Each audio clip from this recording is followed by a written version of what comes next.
Okay, start பண்ணலாம்னு நினைக்கிறேன். Tamil option பத்தி பார்க்கலாம். ஸோ ரொம்ப நேரம் வெயிட் பண்ண ஒரு விஷயம் Tamil option. Okay. So Tamil optional படிக்கிறவங்களுக்கு ஒரு முக்கியமான விஷயம் என்ன அப்படின்னா, எப்படி ஸ்டார்ட் பண்றதுன்னு நான் சொல்றேன். சரிங்களா? ஃபர்ஸ்ட் தமிழ் ஆப்ஷனல் பொறுத்த வரைக்கும் பேப்பர் 1, பேப்பர் 2 2 சப்ஜெக்ட் இருக்கும் உங்களுக்கு தெரியும். ஸோ பேப்பர் 2 வந்து பாத்தீங்கன்னா ரொம்ப ஈஸியா இருக்கும். ரொம்ப கம்பேரிட்டிவா ஈஸி. சரிங்களா? பேப்பர் 2 வந்து பாத்தீங்கன்னா உங்களுக்கு ஒரு பாட்டு மாதிரி தான், பாட்டு கதைகள் அப்படிதான் இருக்கும். தமிழ் ஆப்ஷன் முதல் வந்து சரிங்களா? ஸோ பேசுறேன், மியூட் போட்டுக்கோங்க, மற்றவங்க மட்டும் கேட்குற மாதிரி. சரிங்களா? ஸோ என்னன்னா ஃபர்ஸ்ட் வந்து உங்களோட பேப்பர் 2 வந்து பார்த்தீங்கன்னா ரொம்ப அழகா இருக்கும் படிக்கிறதுக்கு, ரொம்ப சந்தோஷமா இருக்கும். நீங்க ஜாலியா படிக்கலாம். நீங்க வந்து தனியா தமிழ் ஆப்ஷனோட பெஸ்ட் பார்ட் என்ன அப்படின்னா, நீங்க தனியா சப்ஜெக்ட் படிக்கணுன்ற கஷ்டமே இருக்காது. அது ஒரு கதை புக்கு படிக்கிற மாதிரி இருக்கும். பொயட்ரி அப்படி ஒரு ஒரு ஒரு ஒரு சந்தோஷமா இருக்கும் லைஃபே. தமிழ் ஆப்ஷனல் படிக்கிறவங்க கஷ்டப்படவே தேவையில்ல. அது மாதிரி மெயின்ஸ் அப்போ ஃபர்ஸ்ட் எல்லாரும் ரொம்ப கஷ்டப்பட்டு படிச்சுட்டு இருப்பாங்க. நம்ம மெயின்ஸ் அப்பெல்லாம் ஒரே மாசத்துல அழகா முடிச்சுட்டு போயிடும். அது மாதிரி ரொம்ப ஜாலியாவும் இருக்கும். நல்லா எழுத தெரிகிறவங்க, கலைநயம் இருக்கிறவங்க, ரசனை இருக்கிறவங்க எல்லாம் வந்து பாத்தீங்க அப்படின்னா தமிழ் ஆப்ஷன் எடுத்தீங்கன்னா ரொம்ப நல்லது. சரிங்களா? ஸோ அது பாசிட்டிவ். பேப்பர் 2 ரொம்ப ஜாலியா இருக்கும். பேப்பர் 1 கொஞ்சம் தியரிட்டிக்கலா இருக்கும். கொஞ்சம் படிக்கிறது கஷ்டம் இருக்கும். கொஞ்சம் கிராமர் இருக்கும். ஆனா ரொம்பலாம் கிராமர்லாம் கம்மியா தான் இருக்கும். நல்லா இருக்கும். ஆக்சுவலா தமிழ் ஆப்ஷன் பர்சனலா நல்லா இருக்கும். ஒரு ஒரு கஷ்டமான சப்ஜெக்ட் கிடையாது. சரிங்களா? மனப்பாடம் பண்ணணுமான்னு கேட்டா தமிழ் ஆப்ஷன்ல பொறுத்தவரைக்கும் சிலபஸ்லாம் அனுப்புறேன். குரூப்லயே அனுப்பியிருக்கேன். குரூப்ல கொஸ்டின் பேப்பரே உங்களுக்கு அனுப்பிச்சுட்டு இருக்கேன். தமிழ் ஆப்ஷனல் கொஸ்டின் பேப்பரே ப்ரீவியஸ் இயர் லாஸ்ட் 10 இயர்ஸோட கொஸ்டின் பேப்பர் உங்களுக்கு அனுப்பிச்சிருக்கேன். சரிங்களா? ஸோ இந்த லாஸ்ட் 2024 கொஸ்டின் மட்டும் அப்டேட் ஆயிருக்காது. அது மட்டும் அப்டேட் பண்ணிக்கோங்க. ஸோ ரொம்ப ஜாலியா இருக்கும் ப்ரிப்பரேஷனை பொறுத்த வரைக்கும். நீங்க வந்து பாத்தீங்கன்னா ஒரு குடும்பம்னா எப்படி இருக்கணும், குடும்ப விளக்குல பாரதிதாசன் சொல்லியிருப்பாரு. தமிழ்நாடோட ஹிஸ்டரியை படிக்க போறீங்க. இதெல்லாம் வந்து பாத்தீங்கன்னா யூபிஎஸ்சி ப்ரிப்பரேஷன்ல இதெல்லாம் பண்ணியிருக்க மாட்டீங்க இதுக்கு முன்னாடி. ஸோ இப்போ வந்து பாத்தீங்கன்னா யூபிஎஸ்சி ப்ரிப்பரேஷன்ல உங்களுக்கு இதெல்லாமே பண்ணுவீங்க. சரிங்களா? யூபிஎஸ்சி ப்ரிப்பரேஷன்ல வந்து பாத்தீங்க அப்படின்னா ஆஹ் இந்த இப்ப நான் சொன்னதெல்லாம் வந்து பாத்தீங்கன்னா உங்களுக்கு ஜிஎஸ்லயோ ப்ரிலிம்ஸ்லயோ கவர் ஆயிருக்காது. ஆனா தமிழ் ஆப்ஷன்ல ரொம்ப ஜாலியா படிக்கலாம் அந்த விஷயத்த எல்லாமே. ஸோ அந்த விஷயத்துல உங்களுக்கு ரொம்ப தமிழ் ஆப்ஷன் ஹெல்ப்ஃபுல்லா இருக்கும்.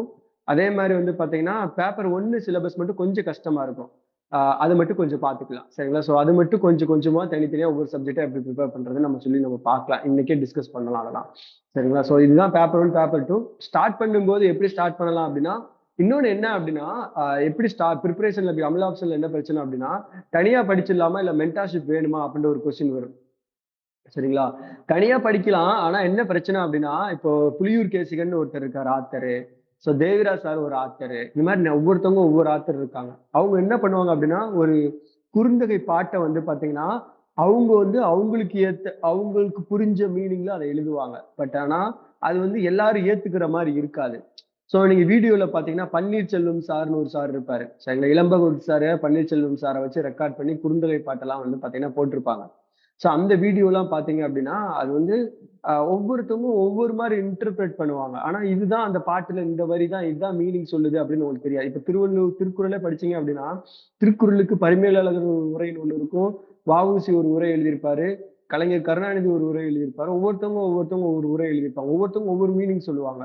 ஸோ அப்படிங்கும்போது நம்ம வந்து எந்த உரை கரெக்ட்டானதுன்றதுல டவுட் வந்துரும். தனியா படிக்கும்போது. அப்ப அப்படின்னா பொதுவானது என்ன? எல்லாத்துக்கும் ஒரு விஷயம் பொதுவா ஒண்ணு இருக்கும். அததான் நம்ம எக்ஸாம்ல எழுதணும்.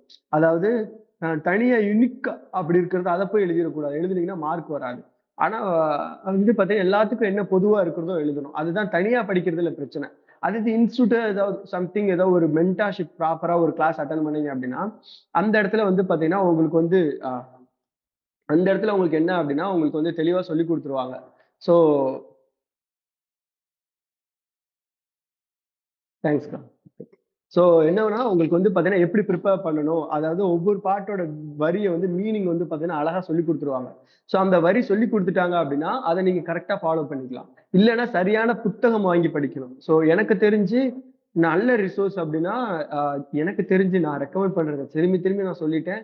ரெக்கமெண்ட் பண்றீங்கன்னு சொல்லக்கூடாது யாருமேவும். நான் ரெக்கமெண்ட் பண்றது அப்படின்னா, எனக்கு தெரிஞ்சு நல்ல புக் இது அப்படின்றது தான்.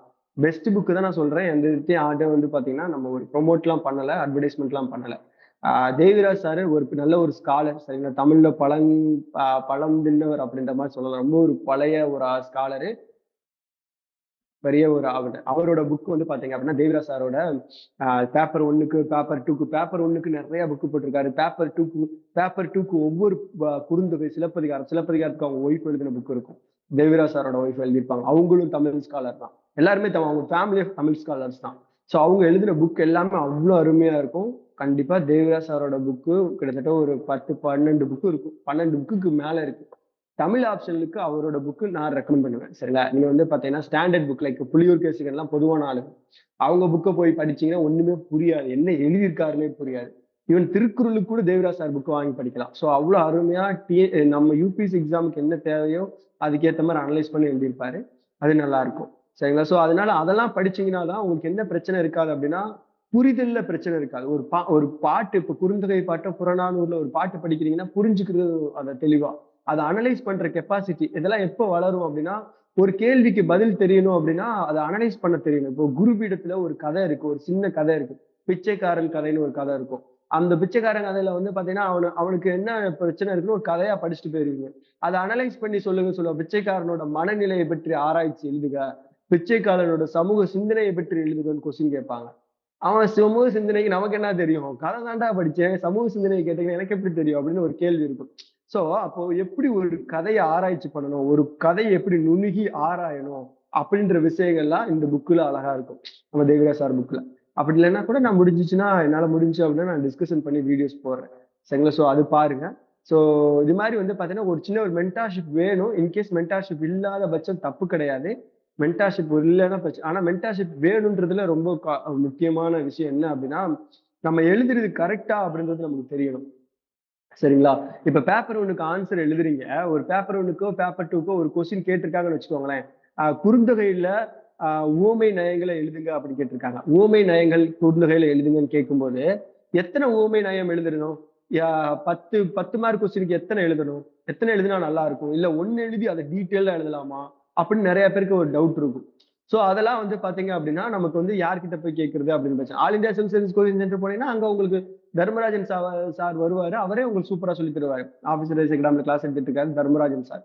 எனக்கெல்லாம் அவர் தான் சொல்லி கொடுத்தாரு. ஸோ அவரே கிளாஸ் நீங்க அட்டன் பண்ணிக்கலாம். ஸோ இன்கேஸ் வந்து பாத்தீங்க அப்படின்னா இல்லாத பட்சத்துக்கு என்ன பண்றது? தேவிராஜ் சார் வந்து பாத்தீங்கன்னா காஸ்ட்லி 35,000 அல்லது 25,000 35,000 காசு கேட்பாங்க. மத்த எல்லா இன்ஸ்டியூட்லயுமே காஸ்ட் கொஞ்சம் அதிகம். சோ இங்க மாதிரி காசு நம்ம கொடுக்கவும் முடியாது. ஆனா all India civil service coaching centre சொன்னீங்கன்னா ஃப்ரீயா போயிடும். அதே இது ப்ரிலிம்ஸ் கிளியர் பண்ணிட்டு மெயின்ஸ் போனீங்க அப்படின்னா யாருமே உங்ககிட்ட காசு வாங்க மாட்டாங்க. எல்லாருமே ஃப்ரீயா தான் நடத்துவாங்க. சரிங்களா? எனக்கு வந்து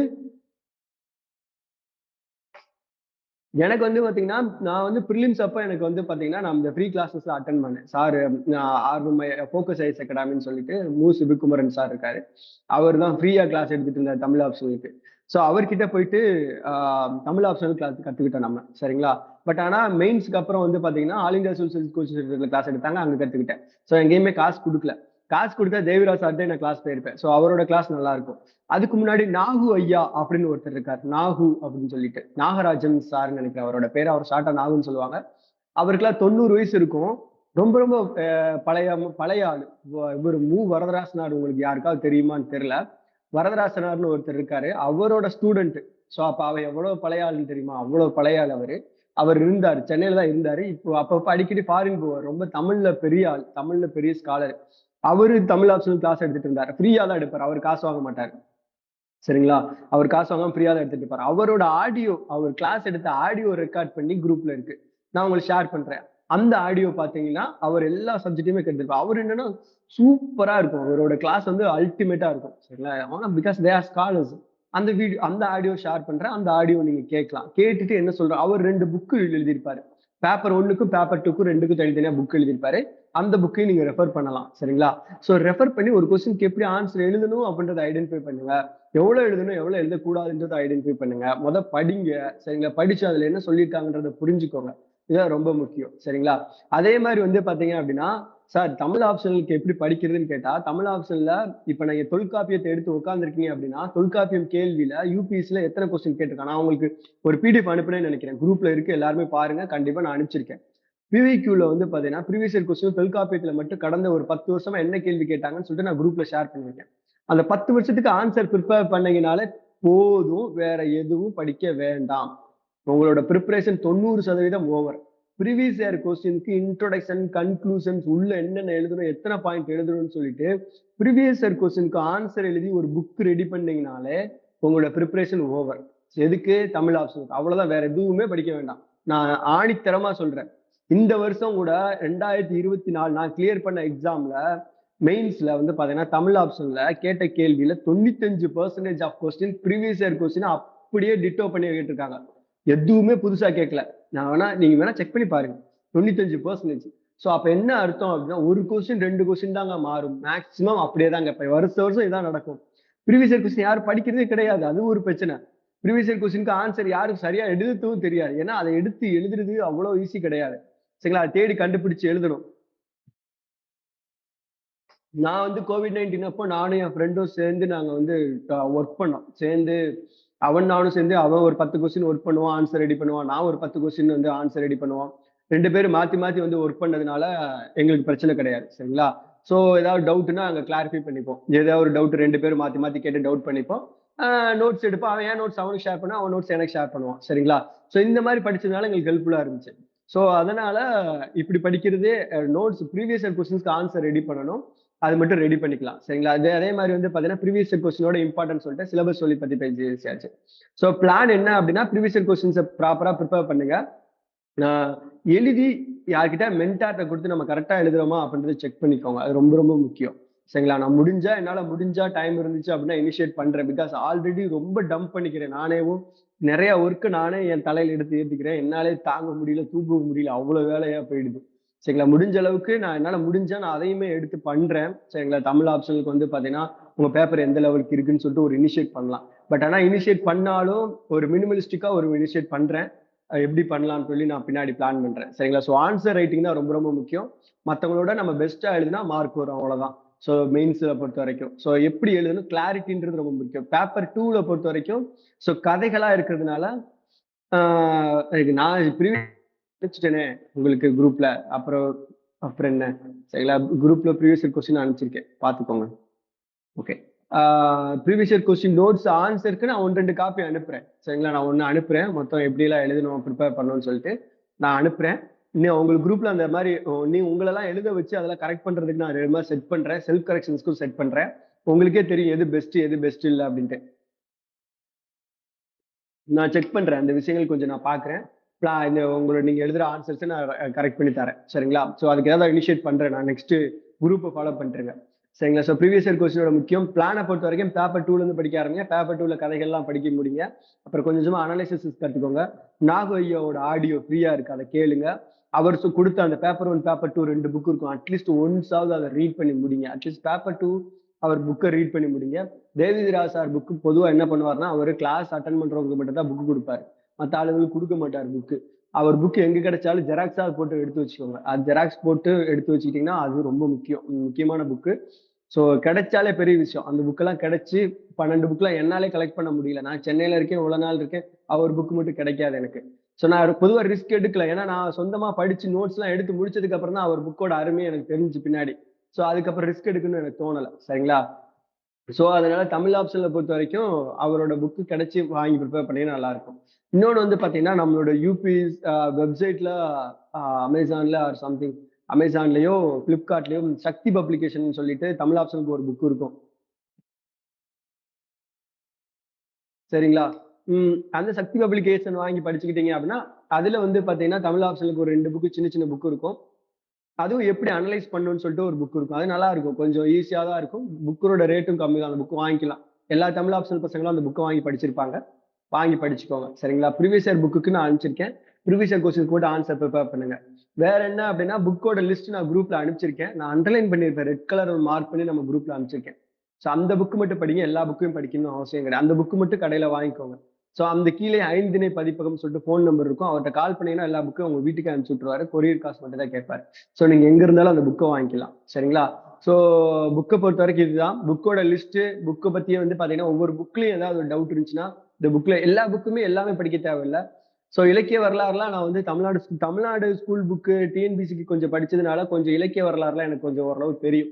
ஸோ சங்க இலக்கியம், சங்கம் அருவி கால இலக்கியம், பக்தி இலக்கியம், பக்தி இலக்கியம், சோழர் கால இலக்கியம், சோழர் கால இலக்கியத்துக்கு அப்புறம் வந்து பாத்தீங்க அப்படின்னா சோழர் கால இலக்கியம், அதுக்கப்புறம் நாயக்கர் கால இலக்கியம், அதுக்கப்புறம் பிரிட்டிஷ் காலத்துல அவங்களுக்கு வெள்ளக்காரங்க இருக்கும்போது இந்த இலக்கியம், அதுக்கப்புறம் வந்து பாத்தீங்கன்னா தற்கால இலக்கியம் சொல்லிட்டு அப்படி பிரிய இதெல்லாம் உள்ள இதெல்லாம் ஓரளவு எனக்கு இன்ட்ரெஸ்ட் இருந்ததுனால இதெல்லாம் நார்மலா முன்னாடியே படிச்சுட்டேன். சரிங்களா? ஸோ அதனால எனக்கு ஓரளவு தெரியும். அதனால இலக்கிய வரலாறு புக் நான் இப்போ வரைக்கும் படிச்சது கிடையாது. வரதராசனார் புக் படிச்சது கிடையாது. எந்த புக்குமே படிச்சது கிடையாது. ஸோ நான் வந்து பார்த்தீங்கன்னா, நான் ரொம்ப குறுக்கு வழியில படிக்கிற ஆளுங்க. எப்படியெல்லாம் ஷார்ட்கட் போ முடியுமோ, அந்த மாரி ஷார்ட்கட்ல போற ஆளு. ஸோ ஆனா அப்படி படிக்கக்கூடாது. பொதுவா எல்லா புக்கையும் ப்ராப்பரா படிச்சுட்டு போனவங்களுக்கு தான் நல்லா நல்லா இருக்கும். சரிங்களா? ஸோ நான் வந்து பார்த்தீங்கன்னா, ரொம்ப ஷார்ட்கட்ல போய் எப்படியெல்லாம் குறுக்கு வழியில போய் எப்படியா எக்ஸாம்ல ரொம்ப டைம் இருக்காது. ஏன்னா வேலை பார்க்கறதுனால எப்படியெல்லாம் வந்து ஷார்ட்கட்லாம் கண்டுபிடிச்சு தான் உள்ள போற மாரி இருக்கும். ஸோ அந்த மாரி நம்ம இருக்கவும் கூடாது. புதுசா ஒரு புக் நல்லா படிக்கணும். சரிங்களா? ஸோ நான் வந்து நாகோயா கிளாஸஸ் நான் ஷேர் பண்றேன் குரூப்ல. அப்புறம் வந்து பார்த்தீங்கன்னா, தேவராஜ் சார் புக் கிடைச்சது அப்படின்னா, நான் வந்து சார் கிட்ட பேசி நம்ம வாங்கலாம். சரிங்களா? So all India civil service coaching centre போங்க. இன்னொன்னு all India civil service coaching centre போனதுக்கு அப்புறம் தான் இந்த வருஷம் எனக்கு ஆப்ஷன்ல மார்க் அதிகமாச்சு. என்னன்னா, அங்க ஒரு ஒரு விஷயம் நடந்துச்சு. ஆக்சுவலா என்ன நடந்துச்சு அப்படின்னா, நான் வந்து நான் என்ன பண்ணுவேன்னா, நல்லா எழுதுவேன். ஸோ என்கிட்ட கன்டென்ட் நெறையா இருக்கும். நல்லா பிரிப்பேர் பண்ணி நல்ல நோட்ஸ் வச்சிருப்பேன். பட் ஆனா எனக்கு மார்க்கே வராது. என்னடா நமக்கு நல்லா இவ்ளோ பிரிப்பேர் பண்ணியிருக்கோம். பட் ஏன்டா நமக்கு மார்க்கே வரமாட்டேங்குதுன்னு ஒரு பிரச்சனை இருந்துகிட்டே இருந்துச்சு. ஸோ அப்பதான் தெரிஞ்சது நான் வந்து 2 பேஜ்ல எழுதுறேன். ஒரு 10 மார்க்குக்கு 2 பேஜ். நான் எழுதின ஒரு பேஜ்ல எழுதின ஒரு கன்டென்ட்ட என் ஃப்ரெண்ட் ஒருத்தன் என்ன பண்ணிட்டான் அப்படின்னா, ஆ அவன் வந்து பார்த்தீங்கன்னா 2 பேஜ்ல எழுதியிருக்கான். சரிங்களா? ஸோ நான் வந்து ஒரு பேஜ்ல எழுதின கன்டென்ட்ட அவன் 2 பேஜ்ல எழுதிட்டான். சரி ஓகே. ஒரு பேஜ்ல எழுதின கன்டென்ட்ட 2 பேஜ்ல எழுதி அவன் என்ன விட அதிகமா மார்க் வாங்குனான். ஸோ நான் 4 மார்க் தான் வாங்கினேன். நான் அவ்ளோ கன்டென்ட் எழுதி வெறும் 4 மார்க் வாங்கினேன். நான் எழுதினத பாதி எழுதி அவன் 6 மார்க் வாங்குனான். அப்பதான் தெரிஞ்சது நமக்கு நம்ம எங்க தப்பு பண்றோம் அப்படின்ட்டு. ஸோ எந்த மாரி கிளாரிட்டியா எழுதணும், எவ்ளோ புரியிற மாரி எழுதணும், தமிழ் வாத்தியார்களுக்கு புரியிற மாரி எழுதணும், அழகா எழுதணும், கலைநயத்தோட எழுதணும். ஸோ அதெல்லாம் எனக்கு அப்புறம் தான் புரிஞ்சுது. ஸோ இப்படி நம்ம மாட்ல பாயிண்ட் அடிச்சு தள்ளி ஏகப்பட்ட பாயிண்ட்ட ஏத்துறான்னு ஏத்திக்கிட்டு இருக்கோம். அப்படிலாம் ஏத்தக்கூடாது. தெளிவா எழுதணும் அப்படின்றதெல்லாம் லேட்டரா தான் எனக்கு புரிஞ்சுது. ஸோ அப்புறம் தான் என்னோட ப எழுதுற அந்த ஸ்ட்ராட்டஜியே மாத்திக்கிட்டேன் பின்னாடி. சரிங்களா? ஸோ எக்ஸாம்க்கு ஏத்த மாரி எப்படி பிரிப்பேர் பண்ணணும்னு சொல்லிட்டு. ஏன்னா, இன்னொன்னு all India civil service coaching சென்டர்ல எல்லாரோட பேப்பரும் பக்கத்துல தான் இருக்கும். நம்ம ஃப்ரெண்ட் தான் எழுதியிருப்பானுங்க. எல்லார் பேப்பரையும் வாங்கி வாங்கி பார்க்கலாம். ஸோ நம்ம எழுதின கொஸ்டின தான் அவனும் எழுதியிருப்பான். அவனுக்கு ஏன் இவ்வளவு மார்க் வந்திருக்கு? நமக்கு ஏன் இவ்வளவு மார்க் வந்திருக்குன்னு சொல்லி பார்த்தாலே பேப்பரோட நம்ம தலையெழுத்து நம்ம பேப்பர்ல தெரியும். சரிங்களா? சோ அதனால கம்பேரிசன். Competitive எக்ஸாமினேஷன்னா comparison. இது பெருசா, இது பெருசா. நம்ம எழுதுனது நல்லா இல்லன்னா, நல்லா இல்ல தான். ஏன் நல்லா இல்ல? அப்படின்றத கண்டுபிடிக்கிறது தான் இந்த எக்ஸாமோட முக்கியமே. சோ நம்ம எழுதுறது நல்லா இல்ல அப்படின்னா, ஏன் நல்லா இல்ல? ஏன்னா இவன் இது நல்லா இருக்கு. அப்ப ஏன் நல்லா இருக்கு? ஏன் நல்லா இல்ல? அது தெரிஞ்சிருச்சுன்னா இந்த எக்ஸாம் கிளியர் பண்ணிடலாம். சரிங்களா? சோ மத்தவங்க பேப்பர நாங்க எடுத்து பார்ப்போம். என் ஃப்ரெண்ட் பேப்பர், அவன் என் பேப்பர எடுத்து பார்ப்பான். ஒரு சில கொஸ்டின் நான் நல்லா எழுதியிருப்பேன். அவன் என் பேப்பர பார்த்துட்டு அதுக்கேத்த மாரி அவனும் மாத்துவான். அவன் பேப்பர பார்த்துட்டு நான் எழுதுவேன். இந்த மாரி நாங்க வந்து மாத்திப்போம். 2 பேரும் மாத்தி மாத்தி ஒர்க் பண்ணுவோம். சோ அதனால எனக்கு all India civil service coaching ரொம்ப பிடிச்சிருந்துச்சு. பட் இன்ஸ்டிடியூட்ல கூட இந்த மாரி உங்களுக்கு ஆப்பர்ச்சுனிட்டி தரமாட்டாங்க. மத்த பேப்பர்லாம் பார்க்க முடியாது. நம்ம பேப்பர் திருத்தி தருவாங்க, பண்ண மாட்டாங்க. ஆனா அங்க மட்டும் இதெல்லாமே மத்தவங்க பேப்பர நம்ம பார்க்கக்கூடிய ஒரு ஆப்ஷன் கிடைச்சதுனால எனக்கு அது யூஸ்ஃபுல்லா இருந்துச்சு. சரிங்களா? அப்புறம் அ எழுதி எழுதி கரெக்ஷன் வாங்குங்க. நம்ம எழுதியிருக்கிறது கரெக்ட்டா ஆப்ஷன்ல பொறுத்தவரைக்கும் இவ்வளவுதான். எழுதி எழுதி எழுதி எழுதி டெஸ்ட் ப்ரீவியஸ் இயர் கொஸ்டின் மட்டும் எழுதுங்க, கரெக்ஷன் வாங்குங்க. எழுதுங்க, கரெக்ஷன் வாங்குங்க. கரெக்ஷன் வாங்குனதுக்கு ஏத்த மாரி திருத்துங்க. உங்கள எழுதுற அப்ரோச்சஸ் திருத்துங்க, மாத்துங்க, கரெக்ஷன் வாங்குங்க. சரிங்களா? அது மாரி ப்ரீவியஸ் இயர் கொஸ்டின்ஸ்க்கு ஆன்சர் பிரிப்பேர் பண்ணிட்டீங்கன்னா, உங்களோட பிரிப்பரேஷன் ஓவர். சரிங்களா? பிரிப்பரேஷன் வந்து பாத்தீங்கன்னா, உங்களுக்கு எப்ப முடியும்? ப்ரீவியஸ் இயர் கொஸ்டினுக்கு பேப்பர் 1க்கும், பேப்பர் 2க்கும் எல்லா சப்ஜெக்ட்டுக்கும் தனித்தனியா சப்ஜெக்ட் வைஸா நான் குரூப்ல அனுப்பிச்சிருக்கேன். அந்த கொஸ்டின் எல்லாத்துக்கும் ஆன்சர் பிரிப்பேர் பண்ணீங்கன்னா, உங்க பிரிப்பரேஷன் ஓவர். அதுக்கு மேல எதுவுமே படிக்க வேணாம். சரிங்களா? சோ அதுக்கு மேல ஒரு ரெஃபரன்ஸ் வேணும் அப்படின்னா, தமிழ்நாடு வெர்ச்சுவல் யுனிவர்சிட்டி. அது ஒரு வெப்சைட் இருக்கு. சரிங்களா? Tamil Nadu virtual university. எல்லாத்துக்கும் நோட்ஸ் வச்சிருக்காங்க. அவங்ககிட்ட இல்லாத நோட்ஸே கிடையாது. தமிழுக்கு எல்லாமே வச்சிருக்காங்க. தமிழுக்கு இல்லாத எதுவுமே கிடையாது. தமிழுக்கு எல்லாமே வச்சிருக்காங்க அவங்க. இப்ப வந்து தொல்காப்பியத்துல உங்களுக்கு வந்து அகத்துணையோட ஒற்றுமை, வேற்றுமைகள் அப்படின்னு சொல்லி நீங்க அடிச்சீங்க அப்படின்னா, அதுக்கும் கன்டென்ட் இருக்கும். அத நீங்க எப்படி அடிக்கணும்னா, தொல்காப்பியம் தமிழ்ல டைப் பண்ணிட்டு, தமிழ் TAMIL தமிழ் VU அவ்வளவுதான். VU வெர்ச்சுவல் யூனிவர்சிட்டி ஷார்ட்டா VUன்னு அடிச்சீங்கன்னா, தொல்காப்பியம் தமிழ் VUன்னு அடிச்சீங்க அப்படின்னா, கூகுள்ல உங்களுக்கு வந்துரும். வந்ததுக்கு அப்புறம் அது உள்ள போயிட்டு சர்ச் பண்ணீங்கன்னா, நெறைய ஸ்காலர்ஸ் ரிசர்ச் பேப்பர் எழுதியிருப்பாங்க. அத வச்சு நீங்க நோட்ஸ் மேக்கிங் பண்ணிக்கலாம். அந்த நோட் நீங்க கரெக்ட்டா தான் எழுதியிருக்கீங்களான்றத யார்ட்டயாவது ஒரு மென்டார் கிட்ட குடுத்து காமிச்சு, நீங்க கரெக்ட்டா தான் எழுதியிருக்கீங்க. இந்த கொஸ்டினுக்கு இதுதான் ஆன்சர் அப்படின்னு சொல்லிட்டாங்கன்னா, ஓகே. சரிங்களா? அப்படி இல்லாம தப்பா எழுதியிருந்தீங்கன்னா மாத்திக்கணும் கண்டிப்பா. நம்ம வந்து வேற ஏதோ ஒரு நம்ம வந்து பாத்தீங்கன்னா, நமக்கு தெரியாது. நம்ம ஒண்ணும் ஸ்காலர் கிடையாது. நம்ம ஒண்ணு எழுதியிருப்போம். ஆனா அது வந்து வேற ஆன்ஸரா இருக்கும். அதுக்கு இதுக்கு சம்மந்தமே இருக்காது. ஸோ அப்ப என்னன்னா, ஒரு மென்டார் கிட்ட காமிச்சு, "சார் நான் இது எழுதியிருக்கிறது கரெக்ட்டா? நான் வந்து பாத்தீங்கன்னா, நானா தான் எழுதினேன். இத பாத்து எழுதினேன். இதுக்கு இதுதான் வருமா? இதுக்கு இதுதான் ஆன்ஸரா?" அப்படின்னு கேட்டுக்கிட்டீங்கன்னா, ஓகே அவ்வளவுதான். சரிங்களா? ஸோ தமிழ்நாடு விர்ச்சுவல் யூனிவர்சிட்டி ஒரே ஒரு வெப்சைட் போதுங்க. எல்லாமே அதுல இருக்கு. சரிங்களா? கவர்மெண்ட் எல்லா டாக்குமெண்ட்டும் அப்லோட் பண்ணி பேப்பர் 2க்கும் சொல்றேன், பேப்பர் 1க்கும் சொல்றேன். பேப்பர் 2க்குலாம் கம்பராமாயணம் இருக்கு தெரியுமா? கம்பராமாயணத்துல அவர் கம்பர் பாத்தீங்கன்னா, அவ்வளவு அருமையா எழுதியிருப்பாரு. புக் வாங்கி பாத்தீங்கன்னா, ஒண்ணுமே புரியாது. புக்ல வந்து பாத்தீங்கன்னா, சேர்த்து சேர்த்து எழுதியிருப்பானுங்க. வாசிக்க கூட முடியாது. ஆனா கம்பர் வந்து ஒரு அருமைய அவர் எழுதின அவ்வளவு அற்புதத்த எனக்கு எப்ப புரிஞ்சுச்சு அப்படின்னா, தமிழ்நாடு விர்ச்சுவல் யூனிவர்சிட்டில இருக்கிற உரைய படிக்கும்போது தான். எந்த உரையிலயும் எனக்கு அவ்ளோ பிடிக்கல. ஆனா தமிழ்நாடு விர்ச்சுவல் யூனிவர்சிட்டில எழுதியிருக்கிற அந்த அருமையான கட்டுரைகள்லாம் படிச்சதுக்கு அப்புறம் தான் கம்பராமாயணத்து மேலே அவ்வளவு ஒரு ஈர்ப்பு வந்துச்சு. சிலப்பதிகாரத்துக்கு வந்து பாத்தீங்கன்னா இவங்க நம்ம தேவிராஜ் சாரோட ஒய்ஃப் எழுதியிருப்பாங்க. அவ்வளோ அருமையா எழுதியிருப்பாங்க. சரிங்களா? சோ சிலப்பதிகாரத்துக்கோட உரை. சோ இந்த மாதிரி ஒவ்வொரு புக்குக்கும் ஒரு ஸ்பெஷலிஸ்ட் எழுதியிருப்பாங்க. நான் வந்து ஷேர் பண்றேன். சரிங்களா? இன்னும் புக் வாங்கிட்டு ஷேர் பண்றேன். Specialist book Deviraj sir book வாங்கிக்கோங்க. சரிங்களா? சோ தமிழ்நாடு விர்ச்சுவல் யூனிவர்சிட்டி எல்லாத்துக்கும் ரெஃபர் பண்ணுங்க. சோ முடிஞ்ச அளவுக்கு தேவிராஜ் சார் புக் எல்லாத்தையும் வாங்கிருங்க தயவு செஞ்சு. அதுக்கப்புறம் தமிழ்நாடு விர்ச்சுவல் யூனிவர்சிட்டியும் ஒரு பார்வை பார்த்துக்கோங்க. உங்க எழுதினதெல்லாம் நீங்க எழுதிட்டீங்களான்றத கரெக்ட் பண்றதுக்கு யார்ட்டயாவது ஒரு மென்டார் கிட்ட காமிச்சு, "சார் நான் எழுதிக்கிறது கரெக்ட்டா? இதுக்கு இதுதான் ஆன்ஸரா?" அப்படின்றத மட்டும் கேட்டுக்கோங்க. ஆன்ஸர் இதுதான் அப்படின்னு சொல்லிட்டாங்கன்னா, அத அப்படியே படிச்சுக்கோங்க. ஒரு இன்ட்ரோடக்ஷன், கன்க்ளூஷன்ஸ் எப்படி எழுதுறது? அப்புறம் பேப்பர் 1 பொறுத்தவரைக்கும் கொஞ்சம் ஃபேக்சுவலா இருக்கும். பேப்பர் 2 பொறுத்தவரைக்கும் ரொம்ப கவித்துவம் மிக்கதா எழுதணும். ஸோ எழுதும்போது வந்து பார்த்தீங்கன்னா, நான்லாம் எழுதினேன். ஸோ அந்த பாண்டிய மன்னனோட அந்த சிலப்பதிகாரத்துல பாண்டியனோட மதில்ல வந்து பார்த்தீங்கன்னா, அந்த கொடி பறக்கும். சரிங்களா? ஸோ கொடி பறக்கும்போது, அந்த கொடி என்ன சொல்லும் அப்படின்னா, அ யார் நம்ம கண்ணகிய "உள்ள வராத, மதுரைக்குள்ள வராத" அப்படின்னு சொல்லும். மதுரையோட மதில்ல இருந்து பாண்டிய மன்னனோட கொடி, பாண்டியன் நெடுஞ்செழியனோட கொடி வெற்றி அதாவது போர்கள்ல வெற்றி பெற்று மன்னனோட பாண்டிய மன்னனோட ஒரு சிறப்பை வந்து பாதுகாக்கிறதுக்காக அந்த கொடி என்ன பறக்குது? அப்படி ஒரு பறக்குது. சரிங்களா? அவனோட சிறப்பையும் பெருமையும் இது சொல்ற மாதிரி அது பறக்கும். ஏன்னா போர்ல ஜெயிச்ச கொடி அது. சரிங்களா? போர்ல முன்னாடி தூக்கிட்டு போற கொடி. அந்த கொடி பறந்துகிட்டு இருக்கு. அந்த கொடி வந்து பறக்கிறது, கண்ணகி வரும்போது வந்து பாத்தீங்க அப்படின்னா, "நீ வராத, உள்ள வராத. உள்ள வந்தா வந்து நீ இறந்துருவ" அப்படின்னு சொல்லி எழுதியிருப்பாங்க புக்ல. சரிங்களா? "உள்ள வந்தா நீ இறந்துருவ. வாரால் போர் என மரித்து கை காட்ட" அப்படின்னு "வாரால் போர் என மரித்து கை காட்ட" அப்படின்ற மாரி அந்த கொடி எழுதியிருப்பாங்க. ஆனா நான் எப்படி எழுதினேன் அப்படின்னா, கண்ணகிக்கு மட்டும் வந்து பாத்தீங்கன்னா, அந்த கொடி வந்து பாத்தீங்கன்னா வராதன்னு சொல்லல. இந்த கொடி வந்து பாத்தீங்கன்னா, இப்படி வராத ஏன் சொல்லுது அப்படின்னா, அது வந்து பாத்தீங்கன்னா பாண்டியனோட பெருமையை பாதுகாக்கணும். பாண்டிய மன்னனோட வந்து பாத்தீங்கன்னா, இந்த இந்த போர்ல ஜெயிச்சிருக்கான். சோ போர்ல ஜெயிச்சு அப்படிப்பட்ட ஒரு பெருமை மிக்க ஒரு மன்னனோட பெருமை குலைய போகுது. அந்த பாண்டிய மன்னன் தப்பு செய்ய போறான். பாண்டிய மன்னன் வந்து பாத்தீங்கன்னா, போர்ல வந்து பாத்தீங்கன்னா மிகப்பெரிய போர்ல ஜெயிச்சவன் இதுவரைக்கும் அறம் தவறாத ஒரு ஒரு மன்னன் வந்து பாத்தீங்கன்னா அறம் தவற போறான். இனிமே வந்து அவன் வாழ்க்கையில அவன் இறந்து விட்டுருவான். அதனால இறந்து விட்டுருவான்னு சொல்லி பயந்துகிட்டு, அந்த அப்படி ஒரு நெஞ்சு எப்படி படபடன்னு அடிக்கும். அது மாரி வந்து இப்படித்தான் எழுதினேன். ஒரு தனி மனிதனின் நெஞ்சு ஒரு பிரச்சனை வரும்போது தனி மனிதன் நெஞ்சு எப்படி படபடன்னு என அடிக்கும் பொழுது அடிக்குமோ, அதே மாதிரி பாண்டியன் மதிலில் உள்ள அந்த கொடியும் படபட என அடித்து, பாண்டியன் பெருமையை பாதுகாக்கிறதுக்காக துடித்தது. அதேபோல் துடித்தது மட்டுமல்லாமல் கண்ணகி வராதே என்று மறித்து கைகாட்டியது அப்படின்னு எழுதினேன். சோ இங்கதான் உணர்ச்சி இருக்கு. சோ பேப்பர் 2 பொறுத்தவரைக்கும் நம்ம உணர்ச்சிய போடணுங்க. எஃபெக்ட் எங்க சார்லாம் சொல்லுவாரு. அவரு டெஸ்ட்ல கொஸ்டின் எழுதும்போது அழுதுருவாராமா. சோ அவ்ளோ உணர்வுபூர்வமா எழுதுவாங்க. சோ உணர்வுபூர்வமா பேப்பர் 2ல எழுதுனா நல்ல மார்க் வரும். சரிங்களா? சோ அதுதான் எக்ஸ்பெக்ட் பண்ணுவாங்க. சோ அத விட்டுட்டு கன்டென்ட்டா போட்டு கொட்டுறோம். சார் இது இருக்கு, அதுல இருக்கு.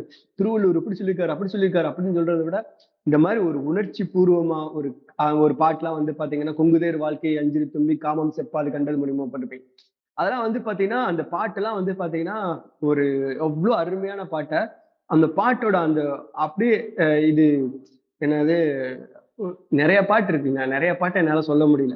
அந்த "ஊரு சனம் தூங்கிருச்சு" ஒ உ இந்த பாட்டு இது இளையராஜா பாட்டு ஒண்ணு இருக்கும். அந்த பாட்டுக்கு ஏத்த மாரியே குறுந்தொகை பாட்டு இருக்கும்.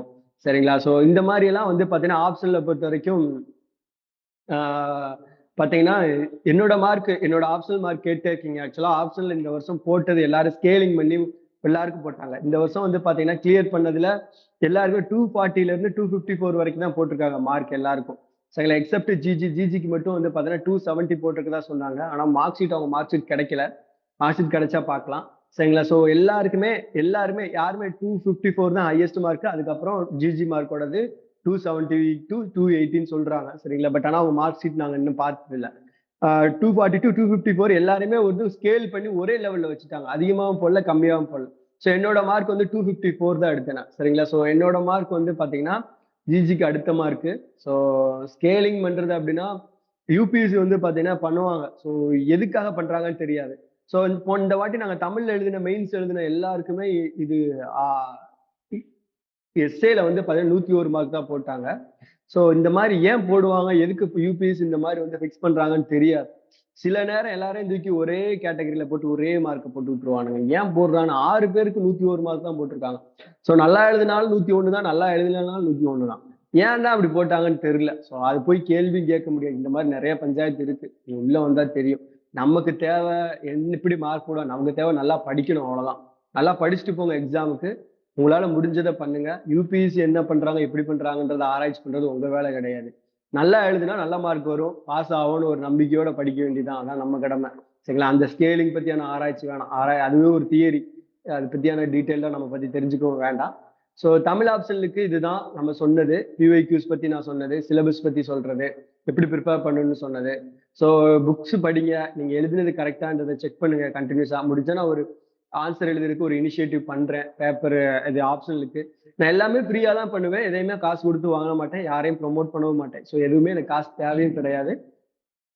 ஃப்ரீயா தான் பண்ணுவேன். எஃபெக்டிவா பண்றதுக்கு நான் ட்ரை பண்றேன். சரிங்களா. ஓகே. ஸோ வேற ஏதாவது டவுட் இருக்கா? தமிழ் ஆப்ஷனுக்கு நான் மேக்ஸிமம் சொல்லிட்டேன்னு நினைக்கிறேன். தமிழ் ஆப்ஷனுக்கு வேற ஏதாவது டவுட் இருக்கா? இன்னொன்னு தமிழ் ஆப்ஷன் யார் எடுக்கலாம் அப்படின்னு ஒரு கொஸ்டின் இருக்கு. ஸோ இதான் மற்ற ஆப்ஷன்ல கம்பேர் பண்ணும்போது தமிழ்ல என்ன பிரச்சனை அப்படின்னா, தமிழ்ல இருக்கிற பாசிட்டிவெல்லாம் சொல்லிட்டேன், நெகட்டிவ் சொல்லலையே. தமிழ் வந்து பாத்தீங்க அப்படின்னா என்ன பிரச்சனை அப்படின்னா, ஹேண்ட் ரைட்டிங் சரியா வரலைன்னா கொஞ்சம் தவிர்க்கிறது நல்லது. ஹேண்ட் ரைட்டிங் தமிழ்ல எனக்கு சரியா வராது, தமிழ் தான் நான் கிறுக்குவேன் அப்படின்னா தயவு செஞ்சு தமிழ் ஆப்ஷன்ல எடுக்காதீங்க ஃபர்ஸ்ட். இன்னொன்னு வந்து பாத்தீங்கன்னா, ஹேண்ட் ரைட்டிங் கொஞ்சமா புரியுற மாதிரி எழுதுனா தமிழ் வாத்தியார் திருத்தவே மாட்டாங்க, உங்க பேப்பரை அடிச்சு விட்டு போயிருவாங்க. சரிங்களா. ஸோ அதனால தமிழ் ஆப்ஷன் எடுக்கிறது டோட்டலா வேஸ்ட். நீங்க வந்து உங்களுக்கு ஹேண்ட் ரைட்டிங் ரொம்ப கிறுக்கலா இருந்துச்சு அப்படின்னா. சரிங்களா. ஸோ அகாடமி பத்தி அப்புறம் பேசலாம். ஸோ ஹேண்ட் ரைட்டிங் வந்து நல்லா இருக்கணும் ஓரளவு. ரெண்டாவது விஷயம் என்ன அப்படின்னா, வட்ட எழுத்து இன்னொன்னு சொல்லுவாங்க, எழுத முடியாது, வட்ட எழுத்து எழுதி முடிக்க முடியாது, அதெல்லாம் தப்பு. எப்படின்னா எழுதிக்கலாம், அது ஒரு பிரச்சனையே கிடையாது. இன்னொன்னு என்னன்னா, தமிழ் ஆப்ஷன்ல எழுதுனதை நீங்க வந்து ஜிஎஸ்ல யூஸ் பண்ண முடியாது. அது ஒரு பெரிய பிரச்சனை, டிராபேக். நீங்க வந்து இங்கிலீஷ் மீடியத்துல இருக்கீங்க அப்படின்னு வச்சுக்கோங்களேன், மெயின்ஸ் வந்து இங்கிலீஷ் இருங்க, கொஸ்டின் கடைசியா கேளுங்க. நீங்க இப்ப கேட்டீங்கன்னா என்னால பேசிட்டு இருக்குது பேச முடியாது. நீங்க என்ன கொஸ்டின் இருக்குதோ கையில எழுதி பேனா வச்சுக்கோங்க, பேப்பர் எழுதி வச்சுக்கோங்க. நீங்க என்ன கொஸ்டினோ அதெல்லாம் எழுதி வச்சுக்கோங்க ஒரு நோட்ல. சரிங்களா. கடைசியா கேளுங்க. நான் இதை படிக்கிறதா அப்புறம் நான் சொல்றதா எனக்கே டவுட் ஆயிடும். சரிங்களா. சோ என்ன பண்ணுங்க அப்படின்னா, பாருங்க மறந்தே போயிருது என்ன பேசிட்டு இருந்தோம் அப்படின்ட்டு. என்ன பேசிட்டு இருந்தோம். ஸோ வந்து ஓகே, ஹேண்ட் ரைட்டிங் ப்ராப்ளம் இருக்கும்.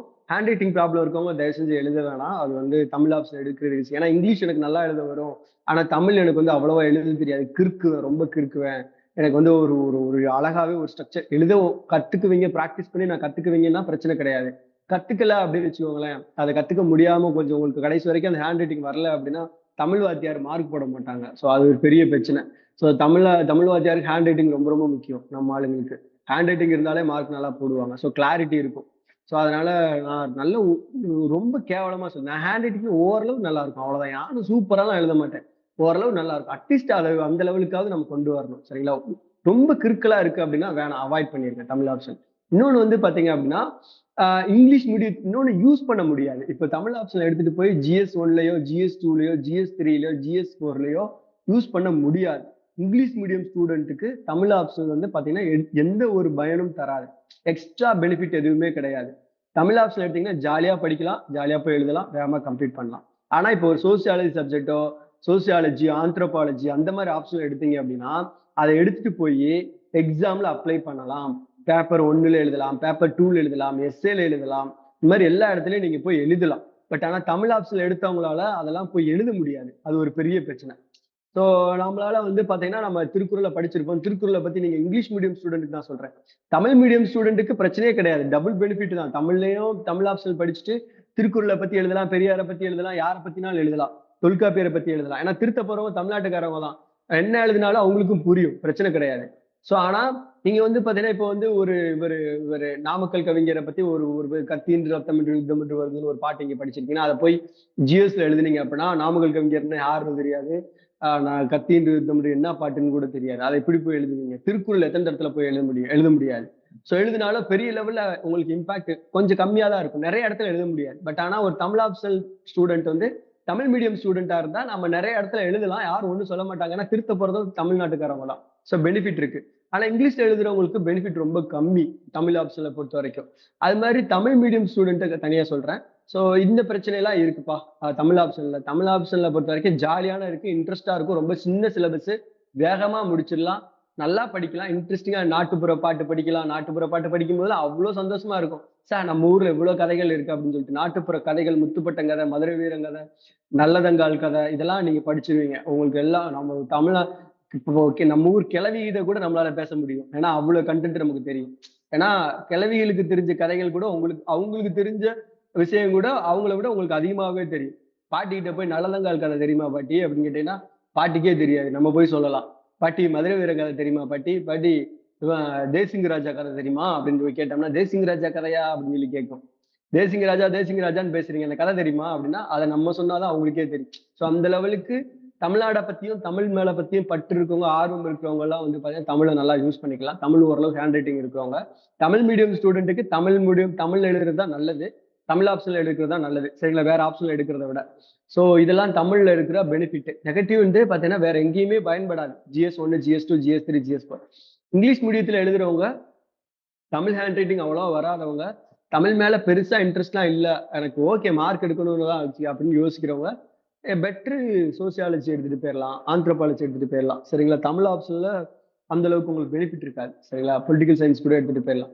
ஸோ பொலிட்டிக்கல் சயின்ஸ் கொஞ்சம் பெரிய சப்ஜெக்ட். சோசியாலஜி ஆந்த்ரோ ரொம்ப சின்னது, ஈஸியா எடுத்துட்டு போயிடலாம். ஜாகிரபி, ஹிஸ்டரி எல்லாம் எடுக்காதீங்க. ஜாகிரபி, ஹிஸ்டரி ரொம்ப பெரிய சப்ஜெக்ட், அதெல்லாம் படிச்சே முடிக்க முடியாது. அதெல்லாம் எடுத்து எனக்கு தெரிஞ்சு அதை நான் பாக்குறேன் ஸ்டூடெண்ட்ஸ், சாரி என் கூட படிச்ச பசங்க எல்லாம் வந்து பார்த்தீங்கன்னா திணறுவாங்க, மெயின்ஸே படிச்சு முடிக்க முடியாது. பட் ஆனா அதுக்கு ஏத்த மாதிரி யூபிசி மார்க் போட்டுருவானுங்க. இப்ப அவங்க மார்க் கம்மியா இருந்துச்சுன்னா அவங்களுக்கு போட்டுருவாங்க. ஆனா அந்த பயம் நமக்கு எதுக்கு வரணும்? சின்ன சின்ன சப்ஜெக்ட், சோசியாலஜி எல்லாம் சின்னது, ஆந்த்ரோபாலஜி சின்னது, இதெல்லாம் எடுத்துட்டீங்க. தமிழ் ஆப்ஷன் சின்ன ஆப்ஷன்ல டக்குன்னு எடுத்து டக்குன்னு படிச்சு முடிச்சுட்டு ஜிஎஸ்ல ஃபோக்கஸ் பண்ணி எஸ்ஏ படிக்க ஆரம்பிச்சிடலாம். சரிங்களா? ஸோ அதனால ஆப்ஷன்ல பொறுத்த வரைக்கும் தமிழ் ஆப்ஷன்ல இது பெனிஃபிட் இருக்கு, இந்த நெகட்டிவ்லாம் இருக்கு. சரிங்களா? ஸோ அதுக்கப்புறம் இன்னொன்னு தமிழ் மீடியத்துல எழுதுறவங்களுக்கு வந்து பாத்தீங்க அப்படின்னா தமிழ் ஆப்ஷன் தவிர்த்து வேற ஆப்ஷன் சூஸ் பண்ண வேண்டாம். பொலிட்டிக்கல் சயின்ஸோ, ஆந்த்ரோபாலஜியோ, ஹிஸ்டரியோ எடுப்பாங்க. ஹிஸ்டரி இவங்கெல்லாம் என்ன பிரச்சனை அப்படின்னா, உங்களுக்கு அந்த ஒருத்தர் கூட குரூப்ல கேட்டிருந்தார் பிலாசபி எடுக்கலாமா அப்படின்னு சொல்லிட்டு. பிலாசபிலாம் எடுத்தா ஆனா அது பெரிய பிரச்சனை இருக்கு. உங்களுக்கு வந்து அதுக்கான டெக்னிக்கல் வேர்டு கரெக்டா உங்களுக்கு அமையாது, நல்லாவும் திருத்தவும் மாட்டாங்க. ஸோ தமிழ் மீடியம் எழுதுறவங்க தமிழ் ஆப்ஷன் எடுக்கிறது என்னோட ரெக்கமெண்டேஷன்ஸ். மற்ற ஆப்ஷன் எடுக்க வேணாம்னு சொல்லுவேன். ஆனா அப்படி எழுதுறவங்க இருக்காங்களான்னு கேட்டா அப்படி இருக்கிறவங்க அப்படியும் இருக்காங்க. ஸோ தமிழ் ஆப்ஷன் எடுத்து தமிழ் மீடியத்துல எழுதி ஹிஸ்டரி எடுத்து எழுதுனவங்களும் இருக்காங்க, பொலிட்டிக்கல் சயின்ஸ் எழுதுறவங்க இருக்காங்க. ஆனா அவங்கள கிளியர் பண்றது ரொம்ப ரொம்ப ரேரா தான் கிளியர் பண்றாங்க. கிளியர் பண்ற எல்லாருமே மோஸ்டா தமிழ் மீடியத்துல எழுதி கிளியர் பண்ற எல்லாருமே Tamil medium plus Tamil option எடுத்தவங்க. சரிங்களா? ஓகே. ஸோ ஓகே, எனக்கு தெரிஞ்சு தமிழ் ஆப்ஷனுக்கு ஓரளவு சொல்லிட்டேன்னு நினைக்கிறேன். நான் என்னென்ன நாகு சாரோட கிளாஸஸ் எல்லாமே சொல்லிட்டேன்னு நினைக்கிறேன். வேற ஏதாவது டவுட் இருந்துச்சுன்னா கேட்கலாம்னு நினைக்கிறேன். ஸோ இதையும் முடிச்சிடலாம். கிட்டத்தட்ட 12 மணி கரெக்டா பிளான் பண்ண மாதிரி 1 hour நான் பேசிட்டேன். டவுட் சொல்லுங்க, ஒரு 10 நிமிஷம் பேசிட்டு நம்ம அடுத்து தமிழ் மீடியம் ஸ்டூடெண்ட்ஸ் பத்தி பேசலாம். சரிங்களா? ஓகே, ஏதாவது டவுட் கிளாரிபிகேஷன் கேட்கலாமா? சார் வணக்கம் சார். சொல்லுங்க சார். இப்போ தமிழ் ஆப்ஷனுக்கு வந்துட்டு இப்போ கன்வெர்டைஸ் ஆல்ரெடி நான் வந்து ஜிஎஸ்க்கு வந்து ஆன்சர் எழுதி அனுப்புறேன் சார். இப்போ தமிழ் ஆப்ஷனுக்கு இருக்கு, அது யூஸ் பண்ணலாமா சார்? ஏன்னா இப்போ இல்லை இங்கே டெஸ்ட் சீரிஸ் போடுறது பெட்டரா இருக்குமா சார்? எது ப்ரிஃபர்டா? தமிழ் ஆப்ஷனுக்கு கன்வெர்ட் ஆயிடுச்சு நான் ரெக்கமெண்ட் பண்ண மாட்டேங்க. கன்வெர்ட் ஆயிடுச்சு நம்ம பசங்க இங்க தான் அதான் சார், அதான் எனக்கு தெரியும் யாரு திருத்துவாங்க கூட நம்ம விசாரிச்சிடலாம். யாராவது ஒருத்தர் நம்ம பசங்க தான் இங்க திருத்துவானுங்க, மெயின்ஸ் எழுதுற பசங்க தான் திருத்துவாங்க. பட் ஆனா அதெல்லாம் நான் அது ரெக்கமெண்ட் பண்ண மாட்டேங்க. அது ஆஃப்லைன்ல பண்ணுங்க. தமிழ் ஆப்ஷனுக்கு ஆன்லைன்ல பண்ணாதீங்க. கன்வெர்டைஸ்ல ரெக்கமெண்டட் கிடையாது. ஆப்ஷனல் ஜிஎஸ்க்கு கூட ஓகே, பட் ஆனா இது ஆஃப்லைன்ல ஆன்லைன்ல ரெக்கமெண்டட் கிடையாது. சார் இன்னொன்னு இப்ப சார் இப்போ ஆஃப்லைன்லனாலுமே இப்போ நான் பெங்களூர்ல இருக்கேன் சார். இப்போ நான் வந்துட்டு சப்போஸ் ஓகே. டெஸ்ட் சீரிஸ் போட்டாலும் சென்னையில போடும்போது, இப்போ நான் ஸ்கேன் பண்ணி எழுதி அனுப்புறாப்புல தானே சார் இருக்கும். ஆமா. ஸ்கேன் பண்ணி எழுதுற மாரி தான் இருக்கும். முடிஞ்ச அளவுக்கு ரொம்ப பர்சனலா டச் வச்சுக்க பாருங்க வாத்தியார்கிட்ட. ஓகே ஏன் சார். அப்டின்னா, ஆ ஏன்னா தமிழ் ஆப்ஷன்ல பொறுத்தவரைக்கும் நமக்கு மத்தவங்க பேப்பரையும் பார்க்கணும், கம்பேரிசன் பண்ணணும்.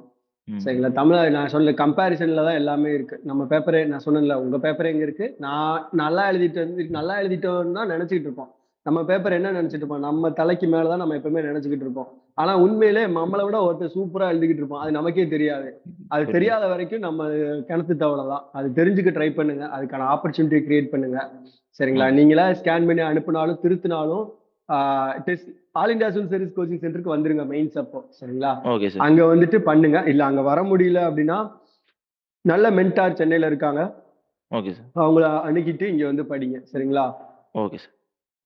ம். ஓகே. வேற சார் ஏதாவது?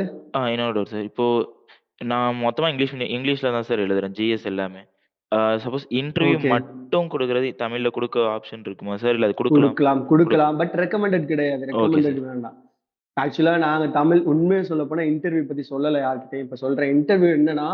இன்டர்வியூ தமிழ்ல போட்டு போவோம். ஆனா நான் இங்கிலீஷ்ல தான் அங்க போய் பேசுவோம். அவங்க கேட்பாங்க, "are you comfortable with speaking in இங்கிலீஷ்ன்னு?" கேட்பாங்க. "Yes, I am comfortable speaking English. I will try to speak in English. If I have any doubt I will speak in Tamil." அப்படின்னு தான் சொல்லுவேன். "If I have to tell something different or I have to tell any story I will speak in Tamil." அப்படின்ற மாரி சொல்லிட்டு, okay ஸ்டார்ட்ன்னு சொல்லுவாங்க. நாங்க போனது 3 பேர் இந்த வாட்டி தமிழ்ல இன்டர்வியூ அட்டெண்ட் பண்ணோம். 3 பேருமே நாங்க வந்து தமிழ்ல இன்டர்வியூ அட்டெண்ட் பண்ணது 3 பேர் தான். சரிங்களா? காமராஜ் ப்ரோ வந்து பார்த்தீங்கன்னா, மெயின்ஸ் தமிழ்ல எழுதினாரு. இன்டர்வியூ இங்கிலீஷ்ல குடுத்தாரு. நாங்க வந்து இன்டர்வியூவும் தமிழ்ல தான் போட்டோம். இது மெயின்ஸும் தமிழ்ல தான் எழுதினோம். நாங்க 3 பேரும். சரிங்களா? ஸோ அந்த 3 பேர்ல ஒருத்தர் நான் தான் கிளியர் பண்ணேன். 2 பேர் கிளியர் பண்ண முடியல. பட் ஆனா வந்து பார்த்தீங்கன்னா, அவர்ல ஒருத்தர் டெப்டி கலெக்டர் ஆயிட்டாரு. சந்தோஷ் ப்ரோ. உங்களுக்கு தெரியும்னு நெனைக்கிறேன். நெறைய பேர் சந்தோஷ் ப்ரோ ஃபாலோ பண்ணிட்டு இருப்பீங்க. என் ரூம்மேட் தான். சரிங்களா? ஸோ அவரு குரூப் 1 கிளியர் பண்ணிட்டாரு. அவரு அடுத்த அட்டெம்ப்ட் குடுக்க போறாரு. ஸோ என்ன தமிழ்ல நாங்க போனாலும் அங்க போய் தமிழ்ல பேச மாட்டோம். இங்கிலீஷ்ல தான் பேசுவோம். ஸோ தமிழ் எதுக்காக போடுவோம்னா, ஆக்சுவலா தமிழ் தெரியாது. அதனால தான். தமிழ் வந்து கத்துக்கணும் அப்படின்றதுக்காக போடுவோம். இங்கிலீஷ்ல குடுக்குறது நாங்க போய் இங்கிலீஷ் தான் பேச போறோம். ஸோ நீங்க ஓகே இங்கிலீஷ்லயே சார். போட்டுருங்க. மெயின்ஸ் இங்கிலீஷ்ல எழுதுறீங்க அப்படின்னா எதுக்காக போடணும் தமிழ்ல? ஆ? Okay sir. இல்ல சார் ஒரு சின்ன பயம் இருந்தது. அதனால தான் கேட்டது. சரி சார். பயம்லாம் இல்ல வந்துரலாம். பயம்லாம் வந்துக்கலாம். Okay sir. மெயின்ஸே இங்கிலீஷ்ல குடுக்குறீங்க. எஸ்ஸேவே இங்கிலீஷ்ல எழுத போறீங்க. ஓ இன்டர்வியூலாம் வந்து தமிழ்ல தானே. அசால்ட்டா 10 நிமிஷம், 20 நிமிஷம் பேச போறீங்க. அவன் டஸ் புஸ்ன்னு கேள்வி கேட்க போறான். எனக்கு டஸ் புஸ்ன்னு பதில் சொல்ல முடிய போகுது அவ்வளோதான். அதெல்லாம் ஒரு பெரிய விஷயமே கிடையாதுங்க. மெயின்ஸ் தாங்க இருக்கிறதுலே கஷ்டம் இங்கிலீஷ்ல. பேசுறதெல்லாம் ரொம்ப ஈஸிங்க. சரியா? Okay sir. Thanks sir. Okay, okay. வேற ஏதாவது doubt? Tamil optional doubt. Sir good morning sir. சொல்லுங்க. சார் சொல்லுங்க பிலிம்ஸ் வந்து இந்த நந்தகுமார். வாட்டி தான் சார் ஃபர்ஸ்ட் அட்டெம்ப்ட் குடுத்தேன் சார். இப்ப மெயின்ஸ் வந்து நான் ஃபுல்லாவே தமிழ் தான் சார் பண்ண போறேன். அதாவது ஜிஎஸும் ஆப்ஷனல் ஓகே, எல்லாமே தமிழ்ல தான் ஓகே, சார் பண்ண போறேன். ஓகே, நீங்க வந்து அந்த ஓகே. 5 இணை பதிப்பகம் பிடிஎஃப் போட்டிருந்தீங்கல்ல சார். அதுல வந்து ஆமா. ஒரு 2 ஆர் மோர் புக்ஸ் தான் சார் வந்து தேவிராவோட புக் அவைலபிளா இருந்துச்சு. மீதி எல்லாம் வந்து டிஃபரெண்ட் ஆத்தர்ஸோட புக் தான் சார் இருந்துச்சு. அதனால ஒண்ணும் ப்ராப்ளம் இல்ல தானே சார். அதெல்லாம் வாங்கிக்கலாம் தானே சார். தமிழ்லயே தேவராஜ் வர்றதெல்லாம் சாருக்கு எல்லாத்துக்குமே புக்கு போட்டிருக்காரு. சரிங்களா? ஐந்திணை பதிப்பகத்துல எல்லாம் தேவராஜ் சார் புக்கு எங்கேயுமே விக்காது. தேவராஜ் சார் புக்கு எங்கேயுமே இருக்காது ஃபர்ஸ்ட். தேவராஜ் சார் கிட்ட மட்டும் தான் இருக்கும். Okay sir. அவரோட வீட்ல தான் அவர் வச்சு விக்கிறாரு. சரிங்களா? அவர் வந்து சரி. ஐந்திணை பதிப்பகத்துக்கும் குடுக்க மாட்டாரு. எந்த பதிப்பகத்துக்கும் குடுக்க சார் எங்க மாட்டாரு. சார் எங்கேயும் இருக்கு குடுக்க சொன்னீங்கன்னா மாட்டாரு. நேர்ல கூட போய் வாங்கிக்குவோம் சார். அவரோட வெப்சைட்டே இருக்குங்க ஆன்லைன்ல. ஃபோன் நம்பரே இருக்கு அவரோட வெப்சைட் கூகுள்ல சர்ச் பண்ணீங்கன்னா நேர்ல போய் வாங்கிக்கோங்க அவரோட புக்க. ஆனா அவர் நம்பர் வந்து தருவாரான்ற டவுட். கொஞ்சம் ஸ்ட்ரிக்ட் வாத்தியாரு சாரு. சார் நேர்ல போய் அ நாளைக்கு சென்னை தான் சார் போறேன். நானு நேர்ல கூட வாங்கிக்குவேன் சார் சொன்னீங்கன்னா. நேர்ல போய் வாங்குங்க. அவர நேர்ல போய் பாருங்க. அவரு கொஞ்சம் ஸ்ட்ரிக்ட்டானவரு. அதே நேரத்துல ரொம்ப பழங்காலத்தால அவர் கமர்ஷியலாலாம் அவருக்கு ஆசைலாம் இருக்காது. பணம் ஓகே. காச பத்திலாம் பெருசா நினைக்க மாட்டாரு. மரியாதை குடுத்தா அவர்கிட்ட நீங்க என்னனாலும் சாதிக்கலாம். ஆனா ஓகே சார். மரியாதைக்கு அவர் ரொம்ப எக்ஸ்பெக்ட் பண்ணுவாரு. அந்த பழங்காலத்து ஆள் அவங்கலாம். தமிழ் ஸ்காலர்ஸ். நீங்க போய் பேசுங்க. அவர் புக் சூப்பரா இருக்கும். ரெக்கமெண்டட். சரிங்களா? சார் அது எந்த கான்டாக்ட் மட்டும் டவுட்டுமே கொஞ்சம் கிடையாது. அனுப்புனீங்கன்னா பரவால்ல சார். கான்டாக்ட் எனக்கு நீங்க என்ட்ட கேட்கணும்னு அவசியமே இல்ல. கூகுள்ல தேவிரா அப்படின்னு ஒரு வார்த்தை மட்டும் போடுங்க. அவர பத்தி ஃபுல் டீட்டெயிலுமே வந்துரும். அவரோட வெப்சைட்டே இருக்கு தனியா.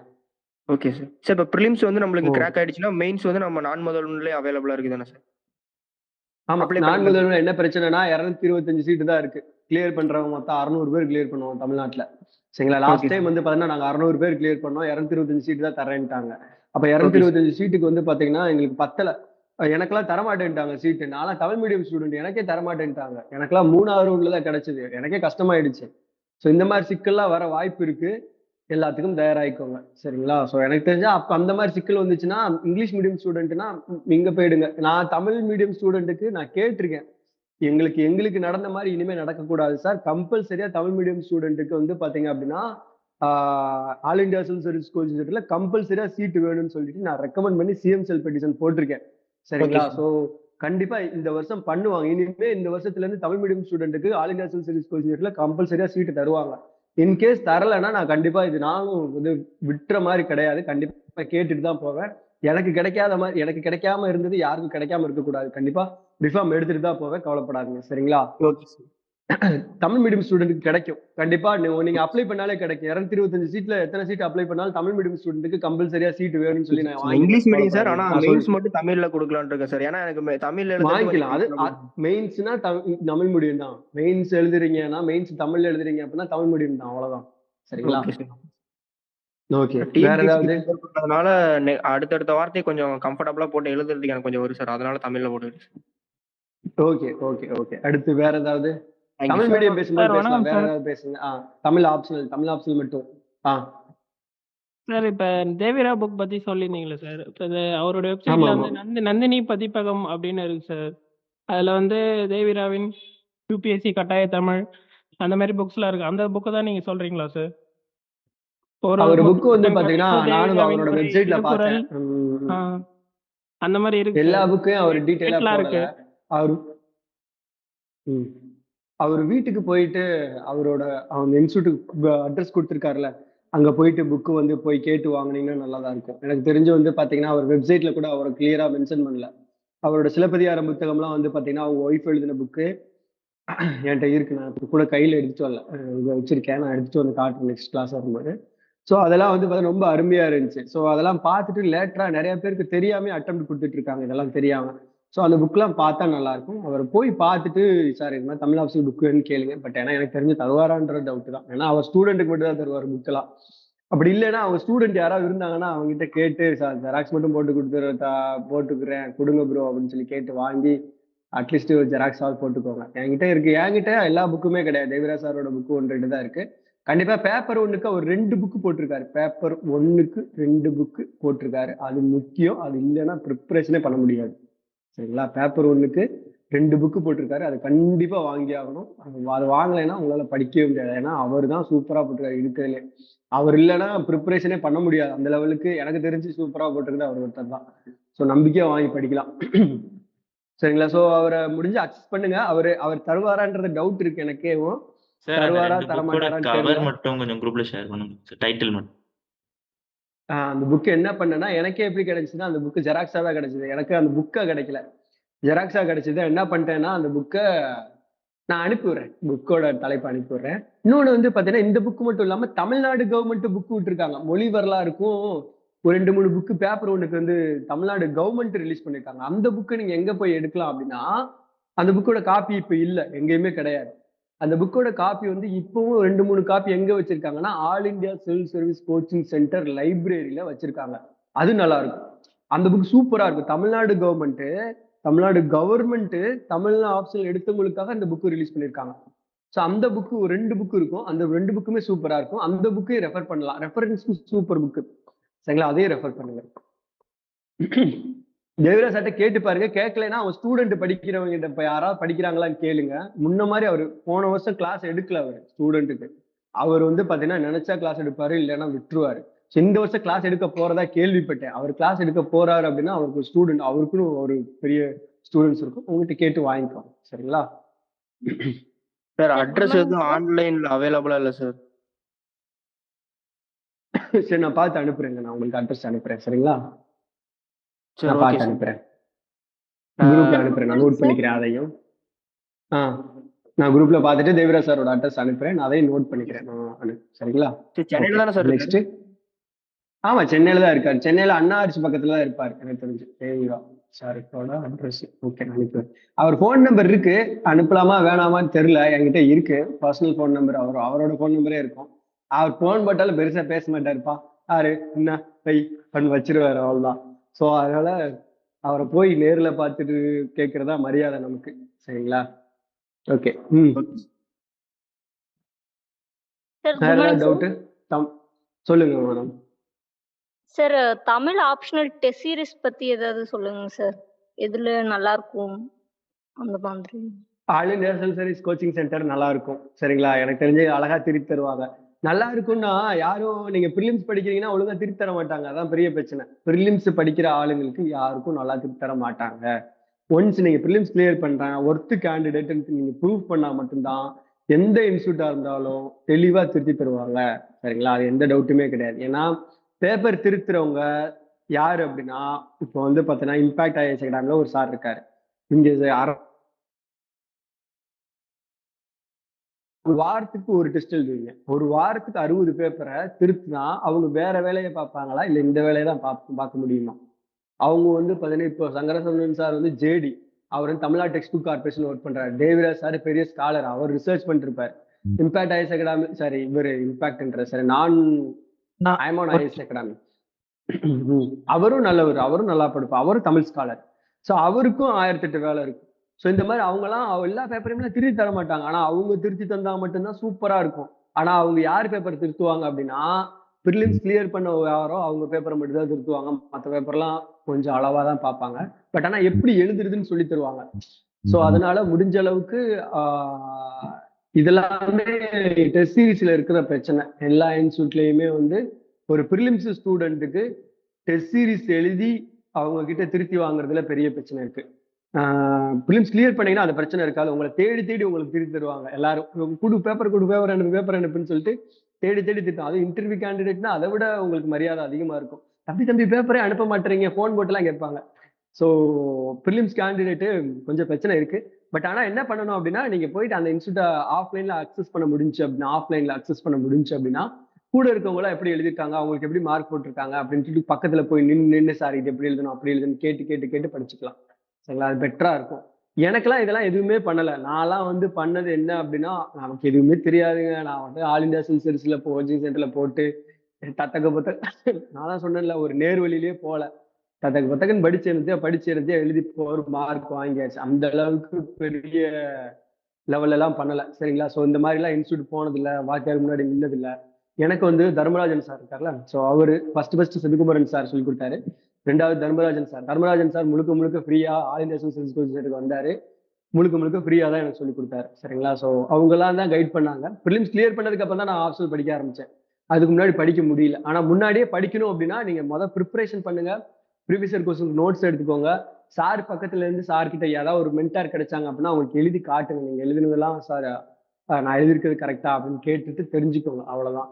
இல்லைன்னா யாராவது கிளியர் பண்ண பசங்க இருப்பாங்க, நிறைய பேர் இருப்பாங்க, அவங்கள மாதிரி கான்டாக்ட் பிடிச்சுக்கோங்க. கிளியர் பண்ணவங்க இல்லைன்னா ஆல்ரெடி ஒரு மெயின்ஸ் எழுதினவங்க அவங்ககிட்ட கேளுங்க. நிறைய பேர் இருக்காங்க. தமிழ்நாட்டிலே வந்து பாத்தீங்கன்னா தமிழ் ஆப்ஷன் எழுதுறவங்க வருஷத்துக்கு 50ல இருந்து 100 பேர் வரைக்கும் எழுதுறாங்க. ஸோ அவங்ககிட்ட கேட்டீங்கன்னா அவங்களும் உங்களுக்கு ஐடியா கொடுப்பாங்க. சரிங்களா? வேற ஏதாவது டவுட் இருக்கா? ஹலோ அண்ணா. சொல்லுங்க கண்ணன். இது ஒரு டெக்னிக்கல் ஆப்ஷன்ல ஸ்கோரிங் வாங்குறதும் ஒரு லிட்ரேச்சர் ஆப்ஷன்ல ஸ்கோரிங் வாங்குறதுக்கும் ஏதாவது டிஃபரன்ஸ் இருக்குதா? ரெண்டுலேயுமே ப்ளஸ் ஆர் மைனஸ் இருக்கு. சரிங்களா? ஸோ டெக்னிக்கல்ல வந்து பாத்தீங்கன்னா படிக்கிறது கொஞ்சம் கஷ்டம். It takes time. ஸோ இப்போ வந்து மெயின்ஸுக்கு 3 மாசம் தான் உங்களுக்கு டைம் இருக்கு அப்படின்னா மெயின்ஸ்ல உங்களுக்கு ஜிஎஸ் படிக்கணும், எஸ்ஏ படிக்கணும், டெக்னிக்கல் சப்ஜெக்ட் படிக்கணும். சரிங்களா? ஸோ இந்த 3ஐயும் படிக்கும்போது உங்களுக்கு டெக்னிக்கல் சப்ஜெக்ட் படிக்கிறீங்க அப்படின்னா உங்களுக்கு படிச்சு முடிக்கிறதுக்கே டைம் ஆயிடும். சரிங்களா? ஸோ அப்போ ஜிஎஸ் படிக்கிறதும் எஸ்ஏ படிக்கிறதும் அப்புறம் அதெல்லாம் கொஞ்சம் அடிவாகும். ஜிஎஸ்ல 1, 2, 3, 4 பேப்பர். இப்போ வந்து மேக்ஸ் சப்ஜெக்ட் எடுத்துக்கோ. மேக்ஸ் வந்து ஒரு technical subject. So maths option எடுத்தவங்க வந்து ஜிஎஸ்ஏ படிக்க மாட்டாங்க தெரிஞ்சு. சும்மா என்னத்தையா போட்டு ஜிஎஸ் எழுதிட்டு வருவாங்க. ஆனா அவங்களுக்கு வந்து பாத்தீங்கன்னா டெக்னிக்கல் சப்ஜெக்ட்டுக்கு மார்க் அதிகமாக போடுவாங்க. சரிங்களா? இப்ப சோசியாலஜி, ஆந்த்ரோபாலஜி, லிட்ரேச்சர் இதெல்லாம் வந்து பாத்தீங்கன்னா ஹியூமானிட்டி ஆப்ஷன் சொல்லுவாங்க. ஹியூமானிட்டி சப்ஜெக்ட் இது எல்லாமே. இந்த சப்ஜெக்ட்டுக்கு எப்பயுமே மார்க் கம்மி தான். 272, 280, 290 இஸ் த ஹையஸ்ட் மார்க். ஒரு காலத்துல போட்டாங்க, முன்னாடி போட்டாங்க. ஆனா இப்ப போடுறது இல்லை. 290 எடுக்கிறதே பெரிய மார்க். ஆனா மேக்ஸ் ஆப்ஷன்ல டெக்னிக்கல் காமர்ஸ் இந்த மாதிரி சப்ஜெக்ட்டுக்கெல்லாம் 340, 320, 300, 320 இந்த மாதிரி எல்லாம் போடுவாங்க. ஸோ படிக்கிறது கஷ்டம், ஆனா மார்க் அதிகமா வாங்கலாம். இது படிக்கிறது ஈஸி, ஆனா மார்க் கம்மியா தான் போடுவாங்க. உங்களால ஜிஎஸ்ல காம்பன்சேட் பண்ணலாம். அவங்க எல்லாம் ஜிஎஸ்ல கம்மியா எடுப்பாங்க. பட் ஆனா அவங்களுக்கு ஆப்ஷனல் மார்க்கே தூக்கி விட்டுருவாங்க. அவங்க உள்ள வந்துருவாங்க. நீங்க வந்து பாத்தீங்கன்னா ஆப்ஷனல் படிச்சாலும் உங்களுக்கு மார்க் வராது. எவ்வளவு எழுதினாலும் சூப்பரா எழுதினாலும் மார்க் போட மாட்டான். தமிழ் ஆப்ஷன்ல இருக்கட்டும், ஹியூமானிட்டேரியன் சப்ஜெக்ட்டுக்கலாம், சோசியாலஜி, ஆந்த்ரோபாலஜி. ஸோ இந்த மாதிரி பிரச்சனை எல்லாம் இருக்கு. ஸோ அதை நம்ம தான் டிசைட் பண்ணோம் என்ன பண்ணலாம் அப்படின்ட்டு. சரிங்களா? ம். சார் வேற? Sir one more sir. ம். சொல்லுங்க, சார் கேளுங்க. இப்ப மெயின்ஸ் வந்து எல்லாமே தமிழ்ல வந்து ப்ரிப்பேர் பண்ணி இது பண்றதுனால எப்படி சார் அதுக்கான நோட்ஸ் எல்லாம் ப்ரிப்பேர் பண்றது? எஸ்ஏல இருந்து தமிழ் மீடியம் அப்புறம் பேசலாமா? நம்ம தமிழ் மீடியம் அடுத்து இப்ப தமிழ் ஆப்ஷனல் மட்டும். தமிழ் ஆப்ஷனல் வேற ஏதாவது டவுட் இருக்கா? ம். சார் இப்ப எத்திக்ஸ், தமிழ் அப்புறம் இந்த ஆப்ஷனல் பாலிட்டி கவர்னன்ஸ் இதெல்லாம் வந்து நம்ம தமிழ் திருக்குறள் அந்த மாதிரிலாம் யூஸ் பண்ணலாமா சார் நம்ம? இல்ல நம்ம தமிழ் மீடியம் பத்தி நம்ம அப்புறம் பேசலாம். திருக்குறள், ஆமா இது இப்படி சொன்னீங்களா? கண்டிப்பா தமிழ் மீடியம்ல எழுதுறவங்க தமிழ் ஆப்ஷன்ல உள்ளதே கண்டிப்பா எழுதலாம். சரிங்களா? ஸோ தமிழ் இல்ல மீடியம் சார், நான் எழுதுறவங்க வந்து இங்கிலீஷ் டேரக்டாவே மீடியம் தான் எழுதலாம், சார். யாரும் ஆனா சொல்லலாம். இங்கிலீஷ் மீடியம் ஸ்டூடெண்ட் அதை யூஸ் பண்ணலாமா அப்படின்னு கேக்குறேன் சார். ஒரு லெவல்ல எழுதலாம், யூஸ் பண்ணலாம். ஒரு லெவல் அதுக்கு மேல எழுத முடியாது. ஓவரா எழுதுனீங்கன்னா நல்லா இருக்காது. சரிங்களா? ஒன்னு ரெண்டு எங்கேயாவது ஒவ்வொரு மூலையில எழுதினா நல்லா இருக்கும். தமிழ் மீடியம்ல எழுதுறவங்க நிறைய இடத்துல எழுதலாம். ஆனா இங்கிலீஷ் மீடியம் 1 2 எழுதுனீங்கன்னா நல்லா இருக்கும். நிறைய எழுதுனீங்கன்னா என்னடா தமிழ்நாட்டுக்காரன் கண்டுபிடிச்சிருக்காங்க, அது மாதிரி ரொம்ப ரீஜனலிஸ்டிக்கா இருக்கான்னு நினைப்பாங்க. நம்ம பிரச்சனைக்குள்ள மாற்ற மாதிரி போய் நம்மளே போய் மாற்ற மாதிரி இருக்கும். திருத்துறவங்க வேற யாராவது ஒருத்தவங்க இருந்தா தமிழ்நாட்டுக்காரங்களை கண்டா அவங்களுக்கு பிடிக்காது. ஏன்னா நம்ம தான் ஹிந்தி எதிர்த்துக்கிறோமே எப்ப பார்த்தாலும், அந்த பஞ்சாயத்து வேற போயிட்டு இருக்கேன். ஸோ அதனால இதெல்லாம் பிரச்சனை இருக்கு. சரிங்களா? ஸோ அதனால கம்மியா எழுதுறது நல்லது. தமிழை பத்தி இங்கிலீஷ் மீடியம் எழுதுறவங்க தமிழை பத்தி எழுதும்போது கொஞ்சம் கம்மியா எழுதிக்கிறது நல்லது. ஃபுல்லா எழுதாம. வேற ஏதாவது? சார் இது தமிழ் ஆப்ஷனல் நோட்ஸ் எடுக்கிறதுல ஒரு டவுட் இருக்கு சார். சார் இப்போ அகிலன் சித்திரப்பாவையா இருக்கட்டும், குறிப்பிடமா இருக்கட்டும், அந்த மொத்த கதையை சுருக்கமா எடுத்து வச்சுக்கிறது நல்லதா, இல்லைன்னா ப்ரீவியஸ் கொஸ்டின் ஏத்த மாதிரி அதுக்கு மட்டும் எடுத்து வச்சுக்கிறது நல்லதா? நான் ரிவிஷன் பண்றப்போ என்னன்னா, ஓகே புரிஞ்சுது. அகிலன் சித்திரப்பாவை வந்து பாத்தீங்கன்னா அதுல இருக்க கேரக்டர் பேர்லாம் மறந்து போகும் நமக்கு. வந்து ஓவரால் ஒரு டைம் ஆனந்தி யாரு, சுந்தரி யாரு, அவங்க அப்பா பேரே எனக்கு மறந்து போகும். அவனை மேஸ்திரின்னு நான் வச்சுக்கிட்டு இருந்திருப்பேன். சரிங்களா? ஸோ அது மாதிரி வந்து பாத்தீங்கன்னா கேரக்டரே வந்து பாத்தீங்கன்னா ஒரு 10 15 கேரக்டர் இருக்கும். ஸோ அப்ப என்ன பண்ணணும் அப்படின்னா, நான் கதையை ஷார்ட்டா எழுதி வச்சிருவேன். கதை ஒரு தடவை ஃபர்ஸ்ட் டைம் படிக்கும் போது என்ன பண்ணுவேன் அப்படின்னா, ஃபர்ஸ்ட் டைம் படிச்சுட்டு அதை வந்து ஷார்ட்டா யார் யார் என்னென்ன கேரக்டர் இருக்காங்கன்னு சார்ட் மேப் போட்டுருப்பேன். ஸோ இவர் வந்து இவருக்கு மகன், இவர் வந்து இவருக்கு மகன், இவர் வந்து பாத்தீங்கன்னா ஒரு ஹிந்திக்கார் இடையில வருவாரு, சிந்திக்காருன்னு ஒருத்தர் வருவார் சித்திரப்பாவிலாம். அவர்லாம் எங்க வர்றாரு, என்ன பண்றாரு, அவரை பத்தி கொஞ்சம். ஸோ அவர் தண்டாயுதபாணி, அவரோட வேலை என்ன, அவர் என்ன பண்றாரு அப்படின்ற மாதிரி எழுதி வச்சுட்டு, அப்புறம் கதையை சுருக்கமா எழுதுவேன். ஸ்டார்டிங்ல இருந்து இந்த நடந்தது, நாகலிங்கம் மலரு, அப்புறம் இந்த இடத்துல படம் வரைகிறான், இந்த பிரச்சனை வருது, அங்கங்க இருக்கு, அந்தந்த நோட் எல்லாம் எடுத்து ஒரு 2 பேஜ்ல கதை எழுதிப்பேன். ஆனா எக்ஸாம் அப்ப என்ன பண்ணுவேன்னா, இது எனக்கு பத்தாது. ஆக்சுவலா கண்டென்ட் வந்து பாத்தீங்கன்னா நல்லா படிக்கணுன்றதுக்காக சித்திரப்பாவைய கதை சொல்லி ஆன்லைன்ல வீடியோ போட்டிருப்பாங்க. சித்திரப்பாவை கதையை அப்படியே 3 மணி நேரத்துல வீடியோ போட்டிருப்பாங்க. நான் என்னதான் சித்திரப்பாவை புக்கை படிச்சிருந்தாலும் எக்ஸாமுக்கு முன்னாடி அந்த ப்ரிப்பரேஷன் அப்போ அந்த ஒரு கதையை இன்னொரு தடவை அந்த 3 ஹவர்ஸ் இருக்கும். சரிங்களா? ஏன்னா முழு நாவலை படிக்க முடியாது. ஸோ அந்த 3 ஹவர்ஸ் வந்து பாத்தீங்க அப்படின்னா அந்த கதையை கேட்டுப்பேன். கேட்கும்போது ஓரளவு நமக்கு ரிவைஸ் ஆயிடும். இது ஒண்ணு. ஸோ கண்டிப்பா இந்த கோர் இப்படி படிச்சுட்டு எல்லா புக்குக்கும் இதுதான் படிச்சு முடிச்சுட்டு குருபீடத்துக்கு இதுதான். ஆனா குருபீடத்துல ஒரு கதை 13 பேஜ் போகும். ஸோ அவ்வளோத்தையும் படிச்சு நம்ம எக்ஸாம் அப்ப படிச்சுட்டு இருக்க முடியாது. குருபீட புத்தகத்தை உட்காந்து படிச்சுட்டு இருக்க முடியாது. அப்ப படிச்சுட்டு கேரக்டர் பேர்லாம் வந்து சார்ட் அவுட் ஒவ்வொரு இதுலயும் இப்போ வந்து பாத்தீங்கன்னா உயிலின் மரணம்னு ஒரு கதை இருக்குன்னா, உயிலின் மரணத்துல யார் யார் இருக்கா, ஒரு வந்து பாத்தீங்கன்னா ஒரு தாத்தா இருப்பாரு, ஒரு அவங்களுக்கு ரெண்டு ஒய்ஃப் இருக்கும். இந்த மாதிரி எல்லா கதையும் அவங்க பேரு, என்னென்ன கேரக்டர், என்னென்ன பேர் வச்சுட்டாங்கிறத எழுதி வச்சுட்டு அது எழுதி வச்சுக்கணும் பேசிக்கா. ரெண்டாவது வந்து பாத்தீங்கன்னா ப்ரீவியஸ் இயர் கொஸ்டின்ஸ்க்கு ஆன்சர் ப்ரிப்பேர் பண்ணணும். சமூக நோக்குல ஆராய்க அப்படிம்பா. சமூக நோக்குல போய் ஆராயணும் அப்படின்னா எப்படி எல்லாம் சமூக நோக்குல ஆராயலாம் அப்படின்றத அனலைஸ் பண்ணி அதுக்குதான் நான் உங்களுக்கு வந்து தேவிராஜ் சார் புக் பார்க்க சொன்னேன். ஸோ அந்த புக்கா இருக்கட்டும், சக்தி பப்ளிகேஷன் புக்கா இருக்கட்டும், அதுலயே வந்து எப்படி ஆராய்ச்சி பண்ணணும், ஒரு கதையை எப்படி ஆராய்ச்சி பண்ணணும்னு அந்த புக்ல எழுதியிருப்பாங்க. ஸோ அப்ப அந்த கதையை ஆராய்ச்சி பண்ணி அதுக்கேற்ற மாதிரி நோட்ஸ் எடுத்து வச்சுக்கணும். ஸோ ரெண்டுமே பண்ணணும். சுருக்கமா கதையை எழுதி வச்சுக்கணும், எக்ஸாம் அப்போ அந்த ஆடியோ கேட்டுக்கணும், இந்த மாதிரி எழுதி வச்சுக்கணும். இதுக்கு எல்லாத்துக்கும் வந்து பாத்தீங்கன்னா நாகு சார் நோட்ஸும் நல்லா இருக்கும். நாகு சார் இதெல்லாம் நான் தேடி எடுக்கணும். இப்ப எதுவுமே என்கிட்ட இல்ல. நான் ப்ரிப்பேர் பண்ணும்போது என்ன பண்ணிட்டேன் அப்படின்னா, Nagu sir notes, Devaraj sir notes, எல்லா நோட்ஸும் என்ன பண்ணிட்டேன் அப்படின்னா ஏன் நோட்ஸ், அப்புறம் எனக்கு வந்து பாத்தீங்கன்னா கொஞ்சம் நோட்ஸ் இருந்துச்சு. ஸோ இந்த நோட்ஸ் எல்லாத்தையும் கம்பைல் பண்ணி ஒரே நோட்ஸா கைப்பட எழுதிட்டேன் எல்லாத்தையுமே. ஸோ நான் எந்த புக்குமே எடுக்கிறது கிடையாது. புக்கே எடுக்காம என் நோட்ஸை மட்டும்தான் எக்ஸாம் அப்போ நான் படிப்பேன். ஸோ என்கிட்ட புக்கே இருக்காது எந்த புக்குமே. ஸோ அதனால எனக்கு வந்து பெருசா இது தெரியல, சரிங்களா? ஸோ எப்படி இருக்கும் அப்படின்னு சொல்லிட்டு. ஸோ என் புக்ல என் நோட்ஸ்ல எல்லாமே இருக்கும். நான் உட்காந்து தேவிரா புக் எதுவுமே படிக்க மாட்டேன். நாகு சார் புக்கு படிக்க மாட்டேன். நாகு சார் புக்கெல்லாம் நோட்ஸ்லாம் நான் கைப்பட எழுதிட்டேன். அவரெல்லாம் சொல்லி வாய்ஸ்ல ரெக்கார்டிங்லாம் பண்ணி வச்சிருப்பேன். என்னோட குரூப் ஒன்று வச்சிருப்பேன். ஸோ ஒவ்வொரு பாட்டையும் நான் ரெக்கார்ட் பண்ணி வச்சிருப்பேன். எக்ஸாம் அப்போ கம்பராமாயணத்தை என்னால ஃபுல்லா ரிவைஸ் பண்ண முடியாது. ஆனா கம்பராமாயணத்தை கதையை ஒவ்வொரு பாடலா பாடி அந்த பாடல்ல என்ன மீனிங் சொல்லி வாய்ப்பட சொல்லி அதை ரெக்கார்ட் பண்ணி எக்ஸாமுக்கு முன்னாடி அதை காதுல ஹெட்போனை போட்டு உட்காந்து நடந்துகிட்டே கேட்பேன். அப்ப அந்த கதைகள் இருக்க ஒவ்வொரு விஷயங்களும் நம்ம மைண்ட்ல போய் பதிஞ்சிச்சுன்னா எக்ஸாம்ல போய் அப்ளை பண்ணிடலாம். ஸோ அந்த கதைக்குள்ளேயே நம்ம உள்ள இருக்கலாம். ஸோ அப்பதான் உணர்வு பூர்வமா வரும். நீங்க அரையும் குறையமா கதையை படிச்சுட்டு எக்ஸாம்ல எழுதுனா எப்படி போய் எழுத முடியும்? ஸோ எழுத முடியாது. ஸோ பாயிண்ட் எதுவும் மறக்கக்கூடாது. ஒய்டாவும் எழுதணும், நிறைய எழுதுனா அது இந்த மாதிரி எழுதணும் அப்படின்னா இந்த மாதிரிலாம் பண்ணலாம். சரிங்களா? என்ன கேட்டிருந்தீங்க கேள்வி? இன்னொரு வாட்டி கேளுங்க. நான் வேற ஏதாவது மாத்தி சொல்லிட்டு இருக்கணும்னு நினைக்கிறேன். என்ன கேட்டீங்க? இல்ல சார். அதான் கம்பராமாயணம் சிலப்பதிகாரம் தான் எக்ஸாம் டைம்ல ஃபுல்லா திருப்பி படிக்க முடியாது. சோ அதனால எப்படி சிலப்பதிகாரமும் கம்பராமாயணம் எக்ஸாம் டயத்துல படிச்சே ஆகணும். சிலப்பதிகாரம் படிக்கிறதுக்கே 2 நாள் 3 நாள் ஆகும். ரிவிஷன் பண்றதுக்கே நான்லாம் சிலப்பதிகாரத்தை வந்து பாத்தீங்கன்னா எனக்கு தெரிஞ்சு நானே ஒரு 15 தடவை படிச்சிருக்கேன். சரிங்களா? அந்த மதுரை காண்டத்தை. ஆனாலும் எக்ஸாம் டயத்துல திருப்பி ஃபுல் புக்கே உட்காந்து ரிவைஸ் பண்ணி தான் ஆகணும். வேற வழியே கிடையாது. எந்த டவுட்டுமே கிடையாது. சரிங்களா? ரிவிஷன் பண்ணி தான் ஆகணும். சரிங்களா? அப்பதான் நம்மளால எழுத முடியும். அவன் என்ன கேட்பான்? இலக்கிய நயம் பாராட்டல்ல கேட்பான் ஒரு வரியை கொடுத்துட்டு. சோ நம்மளால படிக்காமலாம் போக முடியாது. கண்டிப்பா படிச்சாகணும். அது மாதிரி மனப்பாடம் பண்றத கவனம் செலுத்தாதீங்க. புரிஞ்சு படிக்கிறதுல கவனம் செலுத்துங்க. மனப்பாடம் பண்ணது கவனம் செலுத்துறீங்கன்னா மார்க் வராதுப்பா. சொல்லிட்டேன், அவ்வளவுதான். பாட்டு வரி எழுதணும்னு அவசியம் இல்லை. பட் ஆனா புரிஞ்சு அழகா புரிஞ்சிருக்கானான்னு தான் தமிழ் வாத்தியார் எக்ஸ்பெக்ட் பண்ணுவாங்களே தவிர்த்து பாட்டு வரி எழுதினவங்க எல்லாம் நிறைய அடிச்சே விட்டுருவாங்க. பேப்பரை படிக்க கூட மாட்டாங்க. ஆனா பாட்டு வரி எழுதாம போயிடலாமான்னு கேட்டா அதுவும் நல்லா இருக்காது. பாட்டு வரி அங்கங்க கொஞ்சம் எழுதிட்டு ஆனா புரிஞ்சிருக்கான்றதான் பெருசா எக்ஸ்பெக்ட் பண்ணுவாங்க. ஸோ புரியுறதுல அதிகமா கவனம் செலுத்துங்க. சரிங்களா? Okay, next. Sir paper 2 syllabus complete பண்ணதுக்கு அப்புறம் பேப்பர் 1 எடுக்கலாமாங்க சார்? இல்ல பேரலா ரெண்டுமே கொண்டு போனாங்க?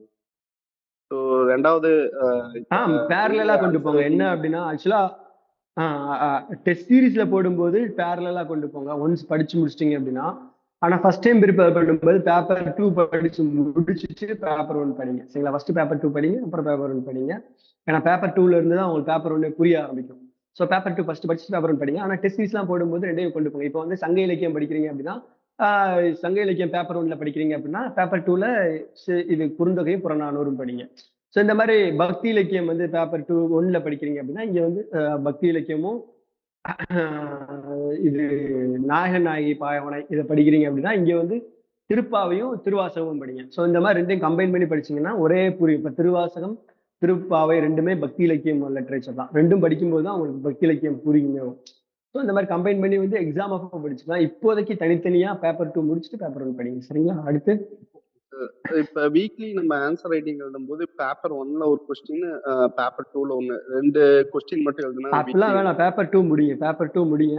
1 முடிங்க, நல்லா முடிங்க, நல்லா ஸ்ட்ராங்கா முடிங்க. ப்ரீவியஸ் கொஸ்டின்ஸ்க்கு ஆன்சர் ப்ரிப்பேர் பண்ணுங்க. ஒண்ணுன்னா முடிங்க. ஒன்னும் பேரலாம் கொண்டு போகலாம் அப்படி ஒன்றும் அவசியம் இல்லை. ஒரு பேப்பர் முடிச்சாலும் நறுக்குன்னு முடிச்சு வைங்க. சரிங்களா? நல்லா எல்லாத்தையும் பார்த்து ப்ரீவியஸ் கொஸ்டின்ஸ்க்கு ஆன்சர் ப்ரிப்பேர் பண்ணுங்க.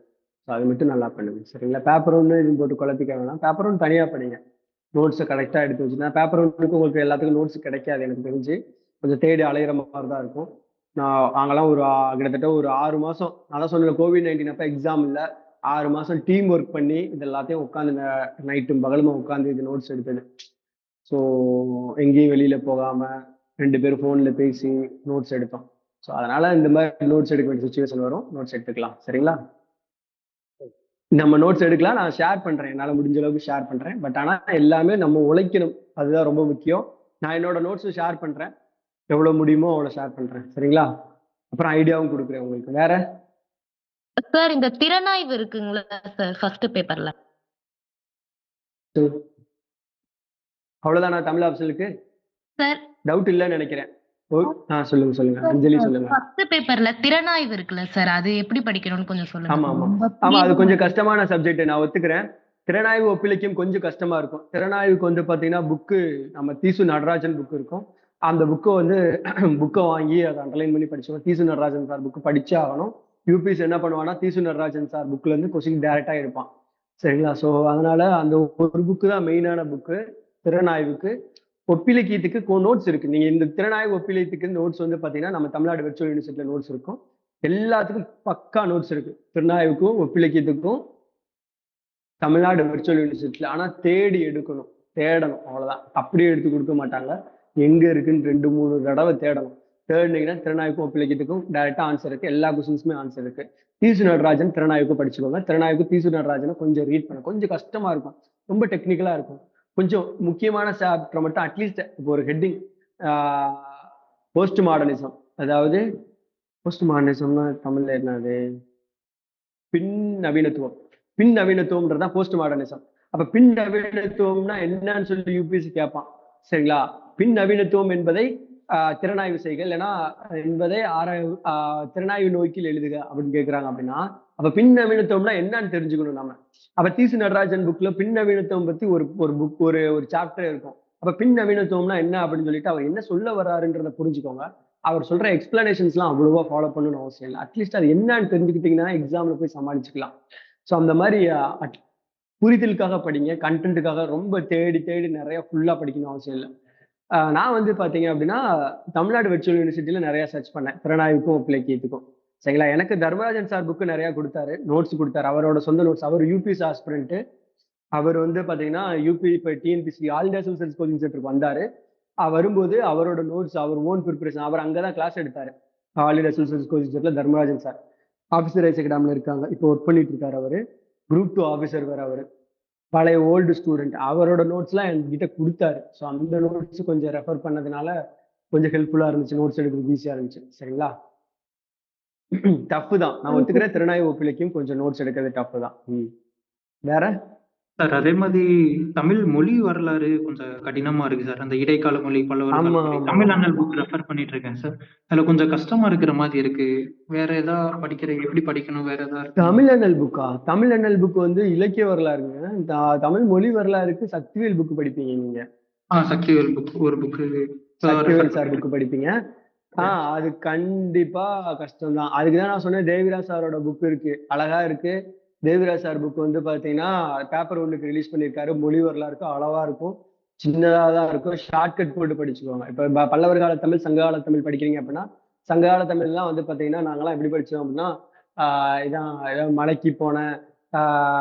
மலைக்கு போன சாமியார் கீழே விழுந்து நடந்து வந்தாரு அப்படின்னு ஷார்ட்கட் போட்டிருப்போம். ஒவ்வொன்றும் ஒவ்வொரு பாயிண்ட், 8 பாயிண்ட் நறுக்குன்னு படிப்போம். எக்ஸாம்ல கேட்டாங்கன்னா எழுதிட்டு வந்துடும். ஸோ அந்த மாதிரி ஷார்ட்கட் போட்டு தான் படிச்சாகணும், வேற வழியே கிடையாது. சக்திவேல் புக்கெல்லாம் ரொம்ப படிக்கிறதுக்கு கஷ்டங்க, ரொம்ப ரெஃபர் பண்ணாதீங்க, படிக்க முடியாதுங்க. அவர் புக்கெல்லாம் படிக்கிறத கிவ் அப் பண்ணிட்டு தேவராஜ் சார் புக்கை படிங்க. தமிழ் பேப்பர் 1க்கு அவர் புக்கே போதும். அவரே பல்லவர் கால தமிழ், சங்ககால தமிழ் எல்லாத்துக்கும் நோட்ஸ் வச்சிருப்பாரு, அதை மட்டும் படிங்க. சக்திவேல் சார் புக்கெல்லாம் நான் படிச்சதே கிடையாது, பார்ப்பேன், எடுத்து பார்ப்பேன், ஒண்ணுமே புரியாது. அவரு எழுதி வச்சிருப்பாரு. அவர் ரிசர்ச்சுங்க, அவர் ரிசர்ச் லெவலுக்கு நம்மளால படிக்க முடியாது. ஒருவேளை இன்ட்ரெஸ்ட் இருந்தா நீங்க படிக்கலாம் அவரோட புக்கை. அந்த ரொம்ப ஹெவியா புக்கு. தமிழ் மொழி வரலாறை பொறுத்த வரைக்கும் தமிழ்நாட்டுல ரிசர்ச் பண்ணவங்க ரொம்ப கம்மியான ஆட்கள் தான். ஒண்ணு வந்து பாத்தீங்கன்னா தோப்பை மீனாட்சி சுந்தரம் வந்து ரிசர்ச் பண்ணியிருப்பாரு, அப்புறம் சக்திவேல் சார் ரிசர்ச் பண்ணியிருப்பாங்க. அந்த மாதிரி 1-2 பேர் தான் ரிசர்ச்சே பண்ணியிருக்காங்க. ஏன்னா அந்த சப்ஜெக்ட் அவ்வளோ டஃப்ன்றதுனால அதை பத்தி ரிசர்ச் பண்ணவங்களே ரொம்ப கம்மி தான். அந்த சப்ஜெக்டை நம்மளை கொண்டு போய் சக்திவேல் சார் ஆராய்ச்சி பண்ண புத்தகத்தை படிச்சோம் அப்படின்னா நம்மளால புரிஞ்சுக்க முடியாது. ஸோ ஸ்கிப் பண்ணிட்டு எனக்கு தெரிஞ்சு தேவராஜ் சாரோட பேப்பர் 1 புக்கை படிக்கிறது பெட்ரு. சரிங்களா? தேடி கண்டுபிடிங்க, புக்கு கிடைக்கும், கண்டிப்பா வச்சிருப்பாங்க. 10ல் ஒருத்தன் வச்சிருப்பான், தேடி வாங்குங்க. அந்த புக்கை வாங்கி வச்சு பிரிண்ட் செராக்ஸ் போட்டு பேப்பர் 1க்கு மொழி வரலாறு அதை படிச்சுக்கோங்க. ஷார்ட்கட் போட்டு படிச்சுக்கோங்க. கஷ்டம் தான், கண்டிப்பா கஷ்டம் தான். மொழி வரலாறு கொஸ்டின் கேட்டா அப்படியே 10 பாயிண்ட் எழுதி மனப்பாடம் பண்ணிட்டு அந்த எழுதினீங்கன்னா நல்லா இருக்கும். மொழி வரலாறு மனப்பாடம் தான் பண்ணணும், வேற வழியே கிடையாது. 100க்கு 100 மனப்பாடம் பண்ணணும். நாட்டுப்புறவியல் அதுக்கும் Sakthivel sir Deviraj sir follow பண்ணாங்க. ஆமா ஆமா, நான் அதான் சொன்னேன், தேவிராஜ் சாரை ஃபாலோ பண்ணுங்கன்னு சொன்னேன். இதுக்கு பேப்பர் 1க்கு மொழி வரலாறுக்கு பொறுத்த வரைக்கும் நல்லாவே இருக்கும். அவரே கிறிஸ்பியா அதெல்லாம் ரெகுலரா ரிப்பீட்டட் கொஸ்டின் தான். அதுல ஒன்றும் அனாலிட்டிக்கலாக கேட்க மாட்டான். யூபிஎஸ்சியை பொறுத்த வரைக்கும் சங்க இலக்கிய மொழி அவ்வளவு கேட்பான், பல்லவர் கால மொழி அப்படிதான் கேட்பான். ஸோ அப்படி ஓப்பனா கேட்கிற கொஸ்டின்ஸ்க்குலாம் வந்து பாத்தீங்கன்னா அனாலிட்டிக்கல் கொஸ்டின் கிடையாது. ரெகுலரா திருப்பி ரிப்பீட்டட் கொஸ்டின் ஒரே மாதிரி தான் கேட்கறாங்க அப்படின்னா அதுக்கு அனாலிட்டிக்கலா படிக்கணும் அவசியம் இல்லையே.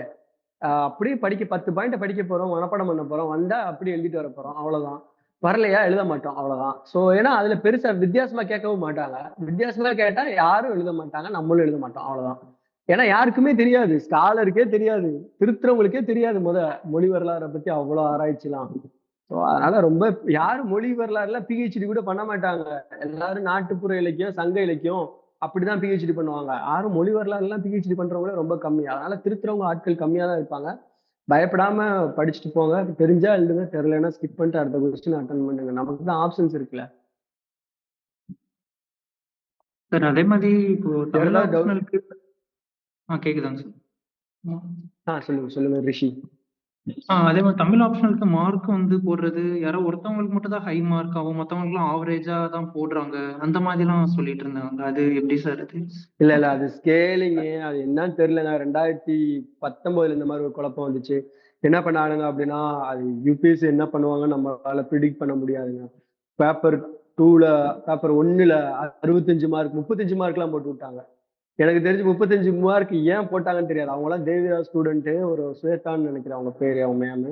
அப்ப ஐஆர்எஸ் ஒர்க் பண்றாங்க, ஆல்ரெடி ஜாபுக்கு போயிட்டாங்க.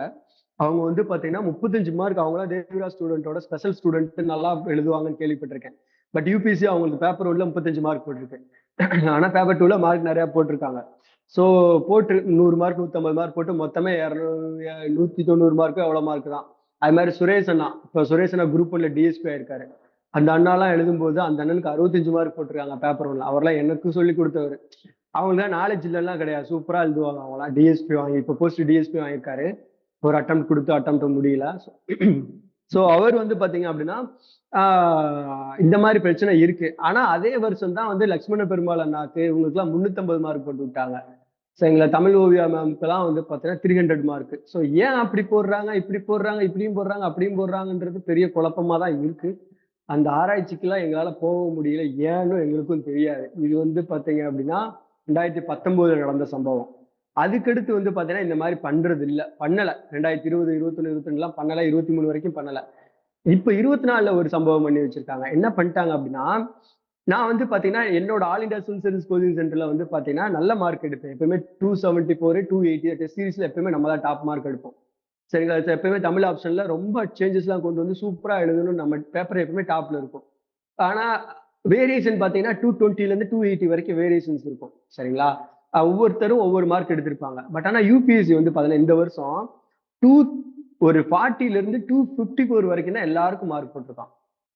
ஒரே ஒரு ஆளுக்கு மட்டும், ஜிஜிக்கு மட்டும் 280 போட்டிருக்கதா சொல்றாங்க. பட் எனக்கு தெரியல. ஆனா மத்த எல்லாருக்குமே வந்து பாத்தீங்கன்னா 240ல இருந்து 254 எல்லா பேப்பரையும் எடுத்து பார்த்தாச்சு. ஏன் அப்படி போட்டிருக்காங்கன்றது நமக்கும் தெரியாது. நல்லா எழுதினவங்களுக்கும் அதே மாதிரி தான், நல்லா எழுதாதவங்களுக்கும் ஒரே மாதிரி தான். எல்லாருக்கும் 4 மார்க் 5 மார்க் வித்தியாசமா போட்டிருக்காங்க. இதுக்கு பேர் ஸ்கேலிங்னு சொல்றாங்க. அது என்னன்னு தெரியல. இது ஒரு நமக்கு ஜிஜி வந்து 270 மார்க், நான் 254 மார்க். ஸோ எங்களுக்கும் அவங்களுக்கும் இடையில மார்க் வேற யாருமே கிடையாது. ஸோ அவங்க தான் ஃபர்ஸ்ட் மார்க், நான் தான் செகண்ட் மார்க். ஸோ இடையில யாருமே கிடையாது. ஸோ எனக்கு ஏன் குறைச்சாங்கன்னு எனக்கும் தெரியல. நான்லாம் தமிழ்லாம் எனக்கு அவ்வளவு பிடிக்கும், சூப்பரா எழுதுவேன். தமிழ்ல வந்து ரொம்ப ஆர்வமா எழுதிக்கிட்டு இருப்பேன். ஸோ எதுக்காக எனக்கு அவ்வளவு மார்க் தான் போட்டாங்கன்றதுன்னு தெரியல. அதே மாதிரி எஸ்ஏல வந்து பாத்தீங்கன்னா தமிழ்ல எழுதின எல்லாருக்கும் 101 மார்க்கை போட்டு கொடுத்து அனுப்பிச்சு விட்டுருக்காங்க. ஏன் அப்படி 101 மார்க் 102 மார்க் போட்டாங்கன்னு தெரியல. பேப்பரை திருத்துனீங்களா சார்னு எனக்கு தெரியல. ஏன்னா ஒருத்தர் நல்லா எழுதியிருப்பான், ஒருத்தர் நல்லா எழுதல. அப்ப நல்லா எழுதினதுக்கு நல்ல மார்க் போடு, நல்லா எழுதாதவனுக்கு கம்மியா போடு. எல்லாருக்கும் ஒரே மார்க் போட்டீங்கன்னா பேப்பர் திருத்துனீங்களான்னு எனக்கு கேள்விக்கே தெரியல. ஸோ இது மாதிரி இப்ப ஸ்ட்ரக்சர் பர்சன்டேஷன் கிடையாது, இது பேர் ஸ்கேலிங்னு சொல்லுவாங்க. இது வருஷம் வருஷம் நடக்குது. திடீர்னு மார்க் தூக்கி போடுறது, திடீர்னு கம்மியா போடுறது, ஏன்னு தெரியல. இதை பத்தி நம்மளால ரிசர்ச் பண்ண முடியாது. ஏன்னா யூபிஎஸ்சி இதுக்கு பதில் சொல்றது கிடையாது யாருக்கும். சரி பாத்துக்கலாம். இதை பார்த்துட்டு நம்ம படிக்காம இருக்க முடியாது. நமக்கு தெரிஞ்சது படிக்கிறது, நம்ம கையில என்ன இருக்கோ அதாங்க நம்ம யோசிக்க முடியும். கைக்கு மீறின விஷயங்களை யோசிக்கிறது நம்மளால முடியாது, டைம் வேஸ்ட். ஸோ நம்மளால என்ன முடியுமோ அதை மட்டும் யோசிச்சு அதுக்கேற்ற மாதிரி நம்ம ப்ரிப்பரேஷன் பண்ணலாம், அவ்வளவுதான். சரிங்களா? அப்படிதான் பண்ணிட்டு இருக்கோம். ஸோ அதை யோசிக்காதீங்க. அதை பத்தி வேற ஏதாவது டவுட்? தமிழ் ஆப்ஷன் பத்தி முடிச்சுக்கலாமா? தமிழ் ஆப்ஷன் சார் மெயின்ஸும் தமிழ் ஆப்ஷனாலும் எப்படி சார் பேரலா கொண்டு போறது ப்ரிப்பரேஷன்ல? நான் பிகினரா இருக்கேன் சார். தமிழ் ஆப்ஷன் முடிங்க, டைம் வச்சுக்கோங்க. எப்பயுமே வந்து பாத்தீங்கன்னா தமிழ் ஆப்ஷன் டார்கெட் வச்சு ஒரு 2 மாசம் படிச்சு முடிங்க. ஓரளவு பேசிக்கா ஒரு விஷயத்த முடிங்க, பிகினரா இருந்தாங்கன்னா. சரிங்களா? ஸோ நியூஸ் பேப்பர் படிங்க, என்சிஆர்டி படிங்க, தமிழ் ஆப்ஷன் படிங்க, 3மே படிங்க. மெயின்ஸ் வந்து அப்புறம் படிக்கலாம். முதல்ல நீ என்சிஆர்டி பிகைனருக்கு வந்து நீ NCERT news paper Tamil option. Tamil ஆப்ஷன்ல கதை புக்ல இருந்து ஆரம்பிங்க. குருபீடம், சித்திரப்பாவை அழகா ஜாலியா படிங்க. சரிங்களா? ஓகே. வேற ஏதாவது? Thank you sir. மதுபாலன் சார் 330 எடுத்தாரு 2018ல. அதே அந்த பேட்ச் தான் நான் சொல்றேன். மதுபாலன் சாரும் லட்சுமண பெருமாள் சார் 2 பேருமே வந்து பாத்தீங்கன்னா 300க்கு மேல எடுத்தாங்க. ஸோ அந்த டயத்துல 320 340 எல்லாம் எடுத்தாங்க. ஏன் அப்படி போட்டாங்கன்னு தெரியல. நான் சொன்ன ஹியூமானிட்டி சப்ஜெக்ட்ல அவ்வளவு மார்க் போட மாட்டாங்க, அதுதான் நியாயம். பட் திடீர்னு இந்த மாதிரி யூபிஎஸ்சி வந்து பாத்தீங்கன்னா ஏதாவது சொல்றாங்க, என்ன சொல்றாங்கன்னு புரியவும் மாட்டேங்குது, தெரியவும் மாட்டேங்குது. ஸோ இட்ஸ் ஸ்டில் டவுட் தான். சரிங்களா? ஸோ அதை விட்டுருங்க. அடுத்து வேற ஏதாவது டவுட் இருந்துச்சுன்னா கேளுங்க. வேற ஏதாவது டவுட்? தமிழ் ஆப்ஷன் முடிஞ்சு போதுமா? இன்னும் ஒரு 2 டவுட் வச்சுக்கலாமா? வச்சுட்டு தமிழ் மீடியம் பத்தி பேச ஆரம்பிக்கலாம். ரெண்டு டவுட் யாராவது கேட்கலாம்.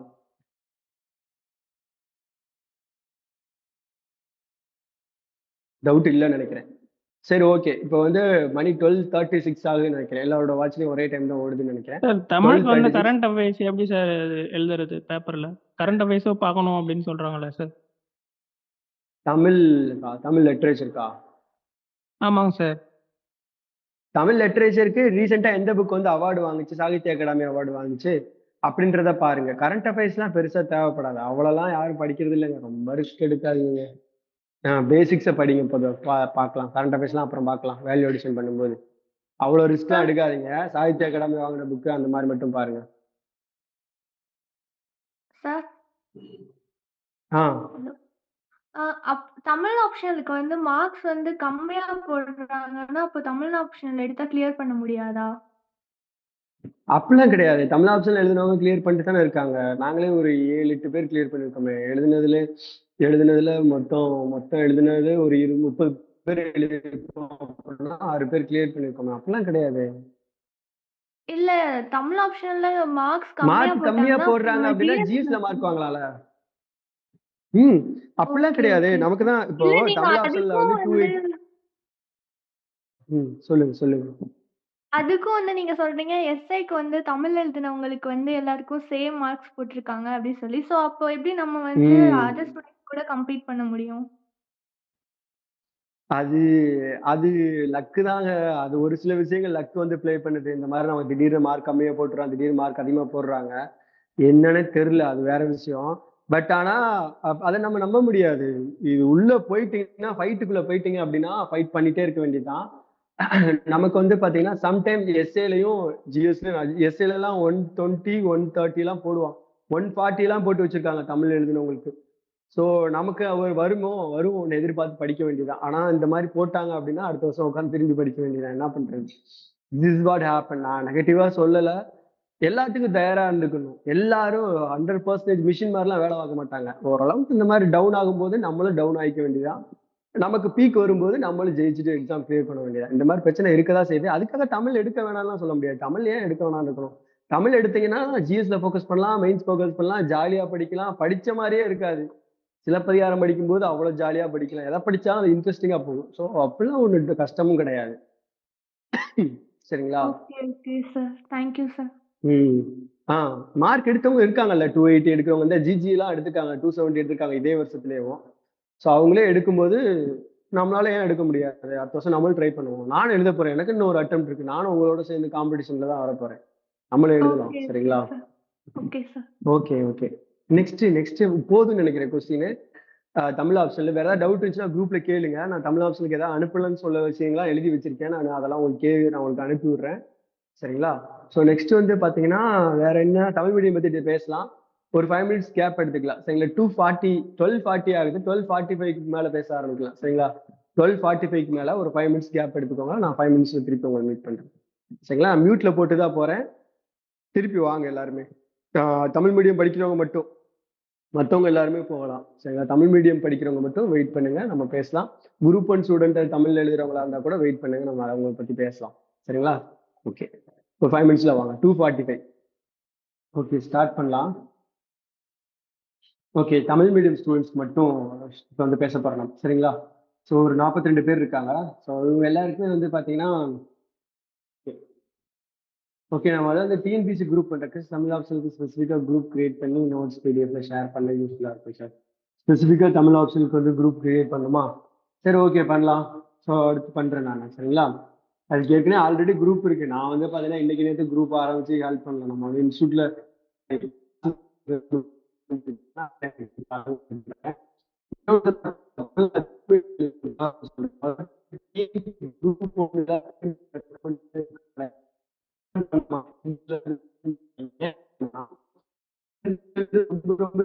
சார் வாய்ஸ் பிரேக் ஆகுது சார்.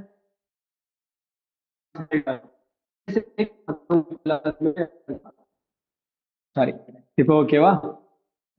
நெட்டு தீர்ந்துருச்சு. ஸோ அதனால நெட்டை சரி பண்ணிட்டு உங்களுக்கு வந்து இது பண்றேன் நினைக்கிறேன். எல்லாருக்கும் ஓகே தானே இப்போ பேசுறது? ஓகே, சரி ஓகே. ஸோ தமிழ்ல எழுதுறவங்க இங்கிலீஷ்ல எழுதுற சொல்லுவேன். குரூப் ஒன் எழுதுறவங்க எல்லாருமே இங்கிலீஷ்ல எழுத சொல்லுவேன். ஏன் அப்படின்னா அங்க வந்து நீ பாத்தீங்கன்னா நீங்க எஸ்ஏ எழுத போறது கிடையாது. எத்திக்ஸ் பேப்பர் சின்ன பேப்பர் தான் இருக்க, மனப்பாடம் பண்ணிட்டு எழுதிட்டு போயிடலாம். அது மாதிரி கிராமரே தேவையில்லை, வெறும் பாயிண்டா தான் எழுத போறோம். கிராமர் பெருசா ஒர்க் பண்ண தேவையில்லை. ஸ்பெல்லிங் மிஸ்டேக் மட்டும் கொஞ்சம் பார்த்துட்டு, பெரிய ஸ்பெல்லிங் மிஸ்டேக்லயே நிறைய தப்பு பண்றவங்களும் இருக்காங்க. கிளியர் பண்ணுவாங்க. தமிழ் மீடியம் ஸ்டூடெண்ட் ஈஸியா கிளியர் பண்ணிட்டு போயிருவாங்க. கான்பிடென்ட்டா ஹேண்ட் ரைட்டிங் பர்சன்டேஜ் வச்சு மட்டும் கிளியர் பண்ணிட்டு போயிடலாம். குரூப் ஒன்னை பொறுத்த வரைக்கும், சரிங்களா? குரூப் ஒன்னு இங்கிலீஷ்ல எழுதுறது ரொம்ப ரொம்ப ஈஸி, ரொம்ப ரொம்ப ஈஸி, சரிங்களா? குரூப் ஒன்ல டிஎன்பிஎஸ்சில இங்கிலீஷ்ல எழுதுறது ரொம்ப ரொம்ப ரொம்ப ரொம்ப ரொம்ப ஈஸி. பயந்தாங்கொழிங்களா மட்டும்தான் ரொம்ப பேர் பயந்துக்கிட்டு தான் எழுத முடியாம இருக்காங்களே தவிர்த்து எழுத முடியாமலாம் ஒன்றும் கிடையாது. நானும் தமிழ் மீடியம் ஸ்டூடெண்ட் தான், நானும் எழுதினேன். நான் காலேஜே வந்து பாத்தீங்கன்னா அரைகுறைமா தான். உங்களுக்கு தெரியும், காலேஜ் நான் டிஸ்கண்டினியூ பண்ணேன். நான் வந்து கரஸ்பாண்டன்ஸ்ல படிச்சவன் தான். நானே எழுதினேன் தமிழ்ல, இங்கிலீஷ்ல எழுதினேன். குரூப் ஒன் குரூப் 2 எழுதி கிளியர் பண்ணேன், சரிங்களா? குரூப் 2 எழுதி கிளியர் பண்ணி மெயின்ஸ் எழுதி கிளியர் பண்ணி போஸ்டிங் வாங்கணும். ஸோ இங்கிலீஷ்ல தான் எழுதணும். ஸோ அதனால என்னை பொறுத்தவரைக்கும் டிஎன்பிசியை பொறுத்தவரைக்கும் இங்கிலீஷ்ல ரெக்கமெண்ட் பண்றேன். பர்சன்டேஜ்லயும் இதுல மட்டும் ஃபோக்கஸ் பண்ணுங்க. பர்சன்டேஜ்லயும் ஹேண்ட் ரைட்டிங்லயும் ஃபோக்கஸ் பண்ணுங்க. கண்டிப்பா இங்கிலீஷ்ல கிளியர் பண்ணிடலாம். ஏன்னா நீங்க எஸ்ஏ எழுத போறது இல்ல, எத்திக்ஸ் பெருசா பெரிய லெவல்ல எத்திக்ஸ் ஒரு பேப்பர் தனியா எழுத போறது இல்ல. ஸோ அவ்வளோ எழுத போறதுனால உங்களுக்கு பெருசா கிராமர் பெருசா தேவைப்படாது. புல்லட்டின் பாயிண்ட் தான், வெறும் கீவேர்டை வச்சு மட்டும் கிளியர் பண்ணிடலாம், சரிங்களா? ஸோ ஆனா யூபிஎஸ்சியை பொறுத்த வரைக்கும் எஸ்ஏ பேப்பர்னு ஒரு பேப்பர் இருக்கு. எஸ்ஏல வந்து பாத்தீங்கன்னா புரியுற மாதிரி எழுதணும். நீங்க இங்கிலீஷ் தெரியாத பட்சத்துல எழுதுறீங்க அப்படின்னா உங்களுக்கு புரியாது. எழுதுறவங்களுக்கு வந்து இங்கிலீஷ்ல கிராமர் இல்லைனாலே புரியாது, சரிங்களா? எஸ்ஏ எழுதும்போது எஸ்ஏல பெரிய லெவல்ல மார்க் வராது. இங்கிலீஷ் மீடியம் ஸ்டூடெண்டா இருந்தா பிரச்சனை கிடையாது. தமிழ் மீடியம் ஸ்டூடெண்ட்டுக்கு வந்து பாத்தீங்க அப்படின்னா அந்த அளவுக்கு எஸ்ஏல மட்டும் நல்ல மார்க் வராது, சரிங்களா? ஸோ ஆனா எஸ்ஏல மற்றபடி நீங்க ஜிஎஸ்லாம் மேனேஜ் பண்ணிடுவீங்க, பிரச்சனை இல்லை. ஆப்ஷனல் பிரச்சனை கிடையாது. எஸ்ஏல மட்டும் பிரச்சனை. எத்திக்ஸ் பேப்பரும் அதே மாதிரி தான் இருக்கும். ஸோ இந்த ரெண்டு இடத்துலயும் நீங்க தடுமாறுவீங்க. எத்திக்ஸ் பேப்பர்ல எஸ்ஏ பேப்பர்லயும் தடுமாறுவீங்க. அதே தமிழ் மீடியம் ஸ்டூடெண்ட்னா எத்திக்ஸ் பேப்பர்ல எஸ்ஏ பேப்பர்ல நல்லா பண்ணிடலாம், சரிங்களா? ஸோ அதனால தமிழ் ஏன் எடுக்கணும் அப்படின்னா இன்னொன்று வந்து பார்த்தீங்கன்னா எனக்கு இங்கிலீஷ் தெரியும், நான் இங்கிலீஷ் ஓரளவு பண்ணிடுவேன் அப்படின்னு நீங்க சொன்னீங்க. ஓரளவுன்னு வார்த்தை சொன்னாலே இங்கிலீஷ்ல எழுதுங்க எக்ஸாம், தமிழ்ல எழுத வேண்டாம், சரிங்களா? யூபிஎஸ்சியை பொறுத்த வரைக்கும், சரிங்களா? ஸோ தமிழ்ல வந்து யார் எழுதணும் அப்படின்னா எனக்கு இங்கிலீஷ் அவ்வளோவா தெரியாதுங்க, சுத்தமா கான்ஃபிடென்ட் இல்லை, நான் தமிழ்லே எழுதிக்கிறேன் அப்படின்னு சொல்றீங்கன்னா தமிழ் எழுதுங்க. நான் முதல்ல முடிவு பண்ணிட்டேன். நான் வந்து பாத்தீங்கன்னா தமிழ்ல எழுத போறேன்றதை நான் எப்போ முடிவு பண்ணேன், 2017 முடிவு பண்ணிட்டேன். தமிழ்ல தான்டா நம்ம எழுத போறோம் அப்படின்ட்டு. ஸோ அதனால பின்னாடி என்னால மாத்திக்க முடியல இங்கிலீஷ்ல. அதனால ஏன்னா தமிழ்ல எழுதுறதுக்கு ஏற்ற மாதிரியான நோட்ஸ் ப்ரிப்பரேஷன்ஸ் எல்லாமே தமிழ்ல ரெடி பண்ணதுனால என்னால வந்து பாத்தீங்கன்னா தமிழ்ல இருந்து இங்கிலீஷ்க்கு மாற முடியல. எனக்கு தமிழ் கம்ஃபர்டபுளா ஆக ஆரம்பிச்சிருச்சு, சரிங்களா? என் மைண்ட் ஆட்டோமேட்டிக்கா எதை படிச்சாலும் டிரான்ஸ்லேட் பண்ணும், மைண்டு டிரான்ஸ்லேட் பண்ணும். ஏன்னா நம்ம திருப்பி இன்ஸ்டியூட்ல கிளாஸ் வேற எடுப்பேன். கிளாஸ் எடுக்கும்போது இங்கிலீஷ்ல படிச்சு தமிழ்ல என்னால கிளாஸ் எடுக்க முடியும், சரிங்களா? ஸோ என்னன்னா இங்கிலீஷும் தமிழும் ரெண்டும் மிக்ஸ் ஆகி என் மைண்ட்ல வந்து ஃபிக்ஸ் ஆயிடுச்சு, சரிங்களா? ஃபிக்ஸ் ஆயிடுச்சு. ரைமிங் எல்லாம் பேசிட்டு இருக்கோம், சரி ஓகே. ஸோ இந்த மாதிரிலாம் வந்து பாத்தீங்க அப்படின்னா தமிழ் வந்து கொஞ்சம் தமிழ் ஸ்கூல் புத்தகத்தையும் நம்ம படிச்சிருக்கோம், சரிங்களா? தமிழ் ஸ்கூல் புத்தகத்தை தமிழ் புத்தகத்தையும் இங்கிலீஷ் புத்தகத்தையும் கம்பேர் பண்ணி என்னென்ன வார்த்தை டிஃபரன்ஸ் இருக்கு. ஏன்னா நான் கிளாஸ் எடுக்கும்போது என்ன பண்ணுவேன்னா இங்கிலீஷ்ல இருக்க வார்த்தைகளையும் தமிழ்ல இருக்க வார்த்தைகளையும் கம்பேர் பண்ணுவேன். ஸோ இதுக்கு இந்த வார்த்தை தான் போடுறாங்களா அப்படின்றத கண்டுபிடிச்சிப்பேன். ஸோ இதனால வந்து பாத்தீங்கன்னா தமிழ்நாடு ஸ்கூல் புக்கு படிக்கும் போதே எனக்கு வந்து ஓரளவு ஐடியா கிடைச்சிருது, சரிங்களா? எத்திக்ஸ் எழுதும்போது எஸ்ஏ எழுதும்போது நல்ல மார்க் வரும் தமிழ்ல எழுதுறவங்களுக்கு. இது ஒரு நல்ல ஒரு ஸ்ட்ராட்டஜி. அதனால இங்கிலீஷ் ஓகே ஓரளவு நல்லா பண்ணுவேன் அப்படின்னா நீங்க நல்லா இங்கிலீஷ்ல பண்ணிக்கலாம். ஸோ நீங்க வந்து தமிழ்ல எழுதுறவங்களுக்கு இங்கிலீஷ் எழுதுறவங்களுக்கு என்ன வித்தியாசம் அப்படின்னா நல்ல எஸ்ஏலையும் எத்திக்ஸ்ல நல்ல மார்க் வரும். ஸோ எனக்குலாம் இந்த வாட்டி 124 போட்டாங்க, சரிங்களா? இதெல்லாம் பெரிய மார்க், சரிங்களா? அதெல்லாம் நல்ல மார்க் தான் ஆக்சுவலா. ஸோ தமிழ் இங்கிலீஷ் எழுதுனவங்களால 124 வாங்குறதெல்லாம் குதிரை கொம்பு போராட்டமா இருக்கும். அதே மாதிரி திருத்துறவங்க வந்து பாத்தீங்க அப்படின்னா தமிழ்நாட்டுக்காரவங்க தான் திருத்த போறாங்க. நான் பாட்டுல விருதுநகர், உசிலம்பட்டி, கோயம்புத்தூர், இது நம்ம இது என்ன ஊர் பேர்னாலும் எழுதலாம், அருப்புக்கோட்டை, யாரு எந்த ஊரை சொன்னாலும் அவங்களுக்கு புரியும் நம்ம எழுதுறது. ஏன்னா நம்ம ஊருக்காரங்கள தான் நிறுத்திக்கிட்டு இருப்பாங்க, யாராவது ஒருத்தவங்க தான் அங்க இருக்கவங்க டெல்லியில உட்காந்து நிறுத்துவாங்க. ஸோ அதனால என்ன வேணா எழுதலாம். ஆனா இங்கிலீஷ் எழுதுறவங்களால அந்த மாதிரி நீங்க வாட்டில சிலுக்க வெட்டி அது அருப்பு வட்டெல்லாம் எழுத முடியாது. எழுதுனா புரியாது, அவங்களுக்கு என்ன எழுதுறீங்கன்னு அவங்களுக்கு தெரியாது. சரிங்களா? ஸோ அதனால அவங்க வந்து பாத்தீங்கன்னா கேட்பாங்க, அவங்களுக்கு புரியாது. நான் எழுதுவேன், யாருன்னா பாரதியார், பாரதிதாசன், காமராஜர், கக்கன், யாரை வேணா எழுதுவேன். சரிங்களா? எழுதுவேன் தமிழ் எழுதுறதுனால. ஸோ இது ஒரு பெனிஃபிட் இருக்கு. அதனால தமிழ் ஆப்ஷனல் இருக்கிறதுனால நான் திருக்குறள் எழுதுவேன், புறநானூறு எழுதுவேன், குறுந்தொகை எழுதுவேன், தொல்காப்பியரை பத்தி எழுதுவேன். ஸோ யாரை பத்தி எழுதினாலும் என்னனாலும் எனக்கு ரொம்ப ஃப்ரீடம் அதிகமா இருக்கும். தமிழ்ல இருக்க பாட்டு எழுதுவேன், எம்ஜிஆர் பாட்டு எழுதுவேன். நான் வீடியோ கூட பிகைன் நோட்ஸ் கூட சொல்லியிருப்பேன். எம்ஜிஆர் பாட்டு எழுதுவேன் நான் வாட்டில. ஸோ என்ன வேணா எழுதலாம் தமிழ் ஆப்ஷனல் இருக்கவங்க. நான் பேசுறது கேட்கலையா?